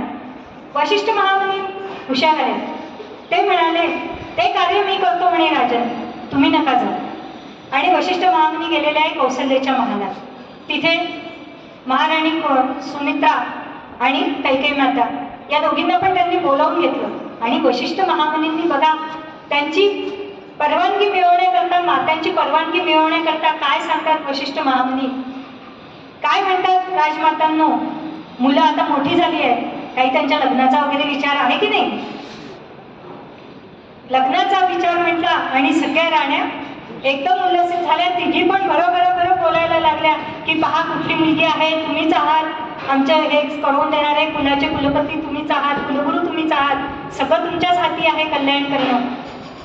वशिष्ठ महामुनी म्हणाले मी नाही म्हणे, विश्वामित्र ऋषी जे आहेत ना ते राजपुत्रांना घेऊन जाणार आहेत आणि ते त्यांचा विवाह करतील. हे ऐकलं आणि तुमची परवानगी असेल तर आपण त्यांच्यासोबत पाठवू म्हणे. राजपुत्रांना पाठवायचं का? यामुळे हो हो म्हणे, मुलांचे विवाह होणार असतील तर. म्हणजे यांच्याकडनं परवानगी मिळाली. आणि मग विश्वामित्रांच्या सोबत या चारही नाही ज्येष्ठ पुत्र मागितलेला होता. आणि लक्ष्मण तर आपण पहिल्यांदाच पाहिलेलं आहे की रामाचा बहिष्ठ प्राण, रामाशिवाय लक्ष्मण राहूच शकत नाही. त्यामुळे या दोघांना जाण्याची परवानगी दिलेली आहे सगळ्या मातांनी. आणि बघा इकडे विश्वामित्र कशासाठी मागायला आले होते की मला यज्ञाचं रक्षण करायसाठी, राक्षसांचा निपात करायसाठी तुझे पुत्र हवे. आणि वशिष्ठ ऋषींनी काय सांगितलं सगळ्या राजमातांना की आपल्या पुत्रांचे विवाह विश्वामित्र मुनी करतील, म्हणून आपण त्यांना मुलांना त्यांच्यासोबत पाठवायचं का? पहा, जे कधी आयुष्यात खोटं बोललेले नाही ना आणि ज्यांचं महान तप आहे अशा तपस्व्यांच्या तोंडून निघालेले शब्द कधी फोल ठरत नसतात, कधी खोटे होत नसतात. नियती त्याचा पाठलाग करत असते आणि ते खरं होत असतं, तसंच घडत असतं. आणि विश्वामित्रांसोबत पाठवल्यानंतर तिथूनच पुढे मिथिलेमध्ये हे गेलेले आहेत आणि सीतेचं स्वयंवर होऊन या चारही पुत्रांचा विवाह करून नंतरच ते अयोध्येत परत आलेले आहेत. तर वशिष्ठ महामुनींचा शब्द सुद्धा हा खोटा ठरलेला नाही आहे. ही तर परवानगी मिळाली सगळ्यांची, मातेची मिळाली, पित्याला तर आता काहीच बोलता येईल नाही. पण त्याच वेळेला प्रभू रामचंद्रांचं एक राजा दशरथांचे मंत्री म्हणत आहेत की तुम्ही सगळेजण परवानगी देत आहेत खरे, परंतु प्रभू म्हणजे राम या सगळ्या गोष्टींना तयार आहे का? रामाला विचारलं आहे का तुम्ही की तू जायला तयार आहेस का म्हणून? कारण आजकाल बघितलेलं आहे की रामाचं कशातच चित्त नाही आहे, सदोदित ध्यानस्थ असतो. घरात सुद्धा आपल्या पलंगावर मंचकावर ते झोपत नाही, खाली कुशासन टाकतात, त्यावरच झोपतायत, कंदमुळं सेवन करत आहेत. तर तुम्ही त्यांना विचारलं आहे का की तू जाण्यास तयार आहे का म्हणून? तर त्यावेळेला रामाची मनस्थिती अशी झाली की जसं अर्जुनाला की आता राम म्हणतोय की गुरुवर्य हे युद्ध का, हे काहीच नको, कारण या युद्धातून कामना निर्माण होते, कामनेतून आपण युद्ध करतो आणि यामध्येच आपण गुंतत जातो. तर खरं आयुष्य हे असं आहे का? म्हणून मला हे कुठलं युद्ध नको, काहीच नको. म्हणजे एक प्रकारची नैराश्यता रामाच्या जीवनात आलेली आहे. जसं अर्जुनाने शस्त्र खाली ठेवून दिलेलं होतं की मला लढायचंच नाही आणि भगवंतांनी त्याला लढण्यासाठी प्रवृत्त केलेलं आहे. तसंच मग विश्वामित्रांनी वशिष्ठ महामुनींना सांगितलं की म्हणे वशिष्ठ महामुनी, आता भगवान शंकरांनी सांगितलेला उपदेश श्रीरामाला देण्याची वेळ हीच आलेली आहे. वशिष्ठ महामुनींनी प्रभू रामचंद्रांना उपदेश केलेला आहे. तो उपदेश म्हणजे योग वासिष्ठ हा ग्रंथ. हा ग्रंथ एक वेगळा आहे. जसा रामायणापेक्षा सुद्धा हा योग वशिष्ठ ग्रंथ मोठा आहे आणि महान आहे. रामायण हे आहे 24,000 ओव्यांचं, तर योग वासिष्ठ ग्रंथ आहे हा 30,000 ओव्यांचा हा ग्रंथ आहे. ज्याप्रमाणे अर्जुनाला भगवंतांनी सांगितलं की तू शस्त्र खाली ठेवल्यानंतर की भगवंता मला हे काही नको, मी संन्यास घेतो, माझ्याच आप्तस्वकीयांना मारून हे राज्य मिळवणं यापेक्षा मी संन्यास घेतलेला परवडला. त्यावेळेला भगवंतांनी काय सांगितलेलं आहे की तू स्वतः करत आहे याचं कर्म कर्तव्य तू स्वतःवर घेऊ नकोस, मी पण हा सोडून दे, सगळं मला अर्पण कर, कृष्णार्पण वस्तू म्हणून तू हे कार्य कर, म्हणजे याचे तुला गुणदोष तुला काहीही लागणार नाही. मयी सर्वाणि कर्माणि संन्यस्याध्यात्मचेतसा निराशी निर्ममो भूत्वा युद्धस्व विगतच्वरः, की माझ्या याच्यात राहून अधिष्ठानात राहून तू सर्व कार्य कर, त्याचे गुणदोष तुला लागणार नाही. यत् करोषि यदस्नाशी यज्जुहोषि तदाशी यत् तपस्यसि कौन्तेय यत् पुरुषं मदर्पणम्, जे कार्य करशील ते मला अर्पण कर. अशा प्रकारे हा सगळा बोध वशिष्ठांनी प्रभू रामचंद्रांना सांगितलाय. बघा, वशिष्ठ महामुनींनी जो बोध सांगितला, म्हणजे इथे वशिष्ठ वक्ता आहे आणि प्रभू रामचंद्र हे श्रोता आहे. जो वशिष्ठांनी उपदेश रामाला केलेला आहे तोच नंतर पुढे रामांनी कृष्ण अवतार धारण केला आणि तेच प्रभू वक्ता झालेले आहेत. आणि श्रोता कोण आहे तर अर्जुन हा श्रोता झालेला आहे. वशिष्ठ महामुनी सांगतात की अंतःसंगी बहिर्त्यागी लोके विहर राघव, की तू बाहेरून सगळे कार्य कर पण मनातून तुझ्या विरक्ती असू दे, अशा प्रकारे तू कार्य कर. जे कार्य करतो ते भगवंताला अर्पण या वृत्तीने तू कार्य कर आणि माझी तुला आज्ञा आहे की तू विश्वामित्रांच्या सोबत जावस. आणि अशा प्रकारे प्रभू रामचंद्रांची वशिष्ठांनी मानसिक तयारी केलेली आहे आणि वशिष्ठ महामुनी विश्वामित्र ऋषी प्रभू रामचंद्रांना घेऊन आता निघालेले आहेत त्यांच्या यज्ञाच्या रक्षणाकरता. रस्त्याने जाताना बघा राष्ट्र निर्मितीचं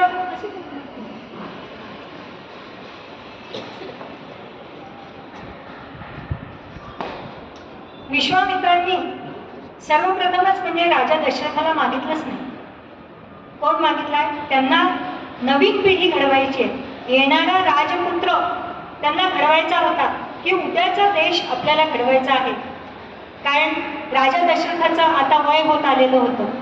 त्यांना घडवण्यात किंवा त्यांच्यामध्ये या वयामध्ये काही बदल होईल अशी अपेक्षा नव्हती. मग ज्या उच्च संस्कारांनी ज्याच्यावर उच्च संस्कार झालेले आहे अशी व्यक्ती राजा होणं किंवा ज्याच्यावर संस्कार आपण केले त्याला राजा करणं हेच योग्य. म्हणून विश्वामित्रांनी प्रभू रामचंद्रांना मागून घेतलेलं आहे. आणि जाताना त्यांनी कसे घेऊन गेले? कारण ही सगळी बाहेरची परिस्थिती आपल्या राज्याच्या बाहेरची त्यांना दाखवायची आहे. सगळे रावणाचे अत्याचार दाखवायचे आहेत, सगळे परिस्थिती सत्य परिस्थिती त्यांना दाखवायची आहे प्रभू रामांना. म्हणून या राजपुत्र असून सुद्धा त्याला रथात बसून नेलेलं नाही आहे. हत्ती घोडे पायदळ त्याची सेना त्यांचे सेवक काहीही सोबत घेतलेलं नाही. कौशल्य राणी म्हणाली, अहो रामाला रथात तरी घेऊन जा, पण नाही, विश्वामित्रांनी यांना नेलेलं आहे एक पायी. पायी भ्रमण करत सगळा प्रदेश तुडवलेला आहे, पायाखालून चाललेले आहेत. त्यामुळे काय होत होतं, जाताना यांच्या पूर्ण रघुवंशाचा दैदिप्यमान इतिहास की तुमच्या घराण्यात कसे राजे होऊन गेलेले आहे हा प्रत्यक्ष सांगत आहेत. तो जो भूप्रदेश आपला आहे तिथलं निसर्ग सौंदर्य कसं आहे, त्याचा प्रदेश कसा आहे, तिथली शेतीवाडी कशी, सामान्य जनता राहते कशी आहे, हे सगळं समजावं, त्यांचे प्रश्न कळावे. आणि कोणत्या नद्या आहेत, कुठे पर्वत आहेत, सीमा कोणत्या राज्याच्या कुठपर्यंत आहेत, हा सगळा इतिहास आणि भूगोल प्रत्यक्षदर्शी माहिती व्हावा म्हणून प्रभू रामचंद्रांना विश्वामित्र मुनी राम लक्ष्मणांसह पायी निघालेले आहेत. ज्या वेळेला मोठ्या म्हणजे सामान्य जनतेमध्ये सामान्य होऊन मिसळल्याशिवाय त्यांचे प्रश्न कळू शकत नाही. हवाई परीक्षण केल्यामुळे खरी परिस्थिती काय आहे खाली हे आपल्याला लक्षात येऊ शकत नाही. म्हणूनच त्यांनी आग्रह धरलेला आहे पायी जाण्याचा आणि सामान्य जनतेमध्ये राहायचा. झोपड्यांमध्ये राहा तुम्ही, आणि ते जसे राहतात तसे कंदमुळं फळं खाऊनच प्रभू रामचंद्रांना ते घेऊन चाललेले आहेत. एक एक एक एक एक एक ठिकाण मागे टाकून निघालेले आहेत आणि एका ठिकाणी त्यांचा शरयू आणि गंगेच्या संगमावर अशा प्रसन्न अशा ठिकाणी निसर्गरम्य ठिकाणी त्यांचा मुक्काम झालेला आहे. चालून थकून गेल्यामुळे सगळेजण झोपी गेलेले आहेत आणि अगदी पहाटे विश्वामित्र ऋषी जागे झालेले आहेत. प्रभू रामचंद्र वयाने लहानच त्यांना झोप लागलेली आहे. अशा वेळी एक गोड प्रसंग इतके छान वर्णन केलेलं आहे वाल्मिकींनी की विश्वामित्र ऋषींनी जवळ गेले, मोठ्या ममतेने रामाच्या केसांमधनं डोक्यावरून हात फिरवत आहेत आणि रामाला गोड स्वरात त्यातून उठवत आहेत. ते म्हणत आहेत, रामेती मुद्रां वाणी विश्वामित्रोभ्य भाषत उत्तिष्ठ नरशार्दूल कर्तव्यम दैवम अन्निकम. काय म्हटलेलं आहे रामरायाला? नरशार्दूल, नरसिंह की पुरुषांमधला तू सिंह आहेस की आता हे उठ. कारण त्यांना माहिती आहे आपण याला पायी घेऊन चाललेलो आहे तरी हा एक आज राजपुत्र आहे आणि उद्या या संपूर्ण भारतवर्षाचा हा स्वामी होणार आहे, अशा याला घेऊन चाललेलो आहे. तर रामा उठ. प्रेमाने उठवलं. प्रभू रामचंद्रांना एकदम वाटलं की अरे गुरूंनी उठायच्या पहिले आपण उठायला हवं होतं. आज त्यांनी क्षमा मागितली गुरूंची. कारण विश्वामित्रांनी सांगितलं की तू तुझे सगळे अन्निक वगैरे ओळखून ये. त्याप्रमाणे आलेले आहेत आणि त्यांनी रामचंद्रांना संध्यावंदन करायला सांगितलं आणि संध्यावंदन केल्यानंतर प्रभू रामचंद्रांना त्यांनी बला आणि अतिबला या 2 विद्या त्यांनी दिलेल्या आहेत. तर या विद्यांच्या मुळे काय होणार होतं तर तहान, भूक, श्रम हे प्रभू रामचंद्रांना केव्हाच जाणवणार नाही, निद्रा सुद्धा जाणवणार नाही, अशा या शक्ती त्यांनी रामाला बहाल केलेल्या आहेत. आणि तिथून ते पुढे निघालेले आहेत आणि पोचलेले आहेत सिद्धाश्रमापर्यंत. जाताना मार्गात घनदाट अरण्य लागलेलं आहे. इतकं घनदाट की सूर्याचा प्रकाश सुद्धा खाली पोचणं शक्य नाही आहे तिथे. तर अशा अरण्यात आल्यानंतर साहजिकच प्रभू रामचंद्रांनी विचारलं की मुनिवर हा कोणता प्रदेश आहे? इतका निसर्ग संपन्न प्रदेश हा कुठला आहे? त्यावेळेला विश्वामित्रांनी त्या प्रदेशाची माहिती देताना सांगितलं की हा मलक आणि करुष हा प्रदेश आहे. तर ही नावं कशी पडलेली आहे याला? मलक. एक वेळेला इंद्राचं युद्ध झालेलं आहे रुद्रासुराच्या सोबत आणि थकलेला इंद्र युद्धातून आलेला, म्हणजे शरीर थकलेलं पण आहे आणि युद्धाचे श्रम झाल्यामुळे त्यांच्या म्हणजे सगळं घामानी धुळीनी सगळं असं माखलेलं आहे, रक्तानी वगैरे त्यांचं शरीर. तर या ठिकाणी त्यांना स्वच्छ असं स्नान घालण्यात आलेलं आहे आणि त्यांच्या मलाचं, त्यांच्या शरीरावरची अपवित्रता चढलेली होती युद्धामुळे, त्याचं निराकरण या ठिकाणी केलेलं आहे.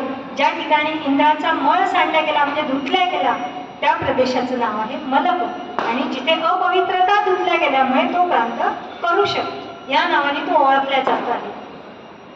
हे त्यात सगळी माहिती सांगत असतानाच राम आणि चाललेले आहेत की हे सांगत आहेत की या घनदाट अरण्यावर मात्र सगळ्या राक्षसांचा ताबा आहे.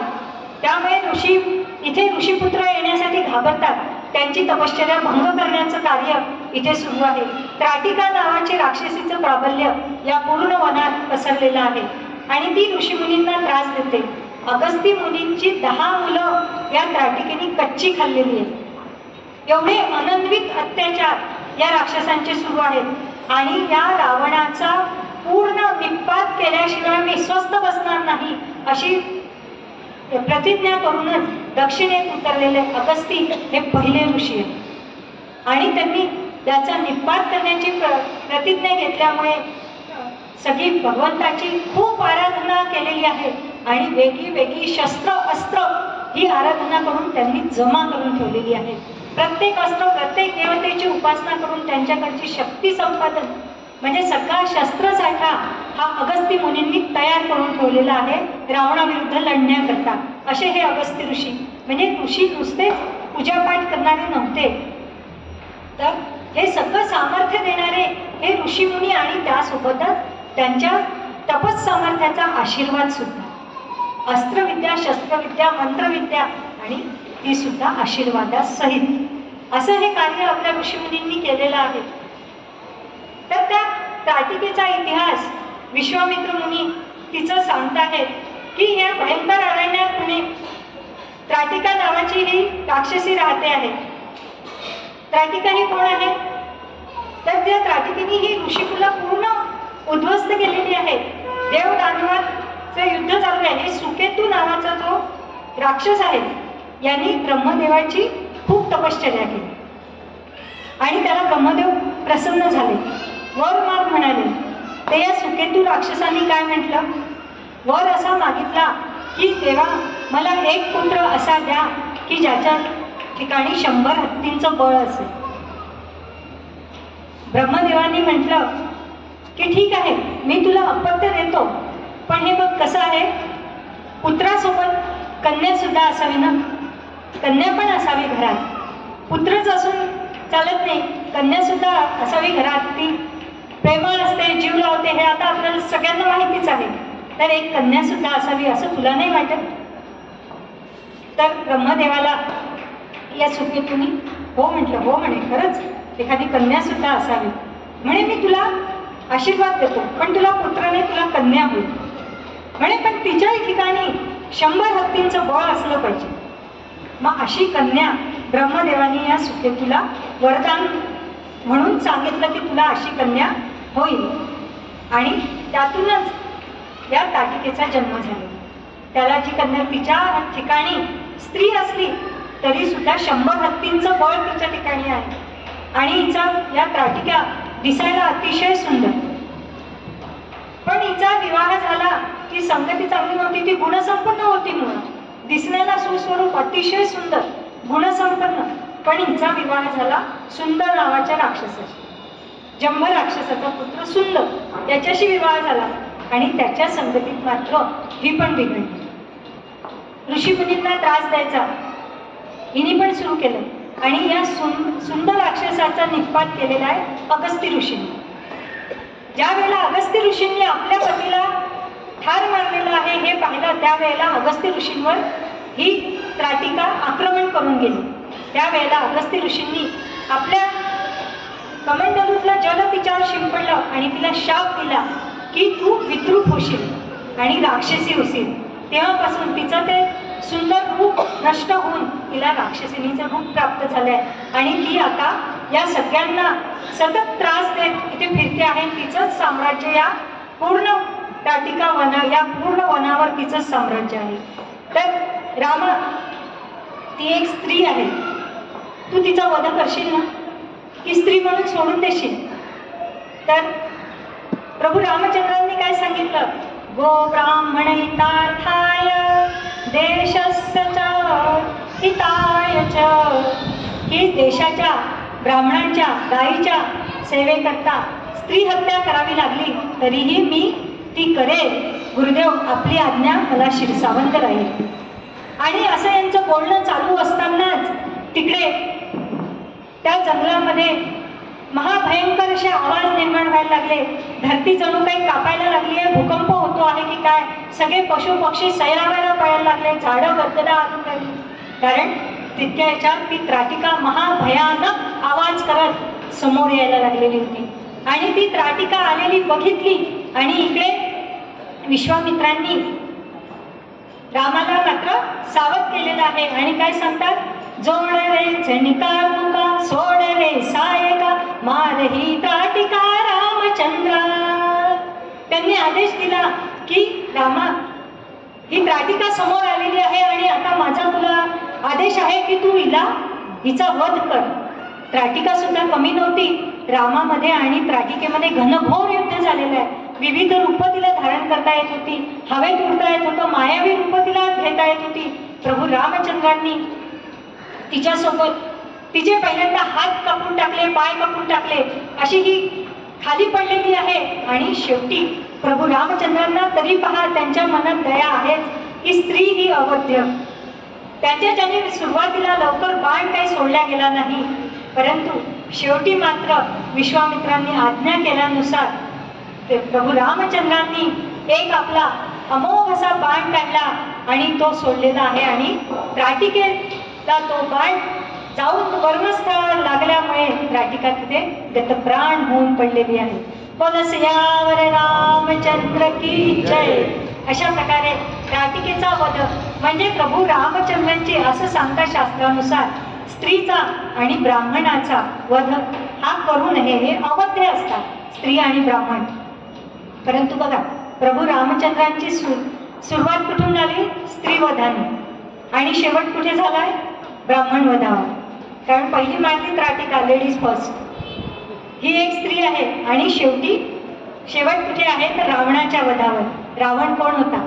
एक विद्वान ब्राह्मण होता म्हणजे प्रभू रामचंद्रांचं. परंतु कसं आहे की जे गो ब्राह्मण हितार्थाय देशस्य च पथ्यच्च, की आपल्या देशाच्या आड जे विघ्न येतील ते कापून काढलेच पाहिजे.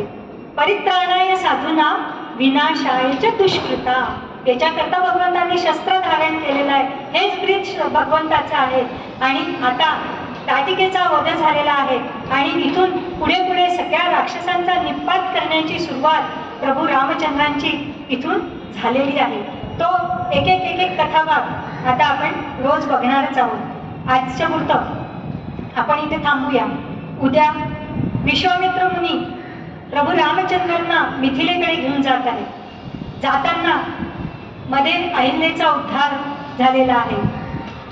त्यामध्ये मग नंतर स्वयंवर झालं, धनुष्यभंग झाला, राम सीता यांचा विवाह, 40 भावांचे विवाह झाले, परशुरामांचं आगमन झालेलं आहे आणि त्यानंतर ही सगळी वराड हे सगळं अयोध्येला परत गेलेलं आहे आणि सगळा आनंदी आनंद अयोध्येमध्ये झालेला आहे.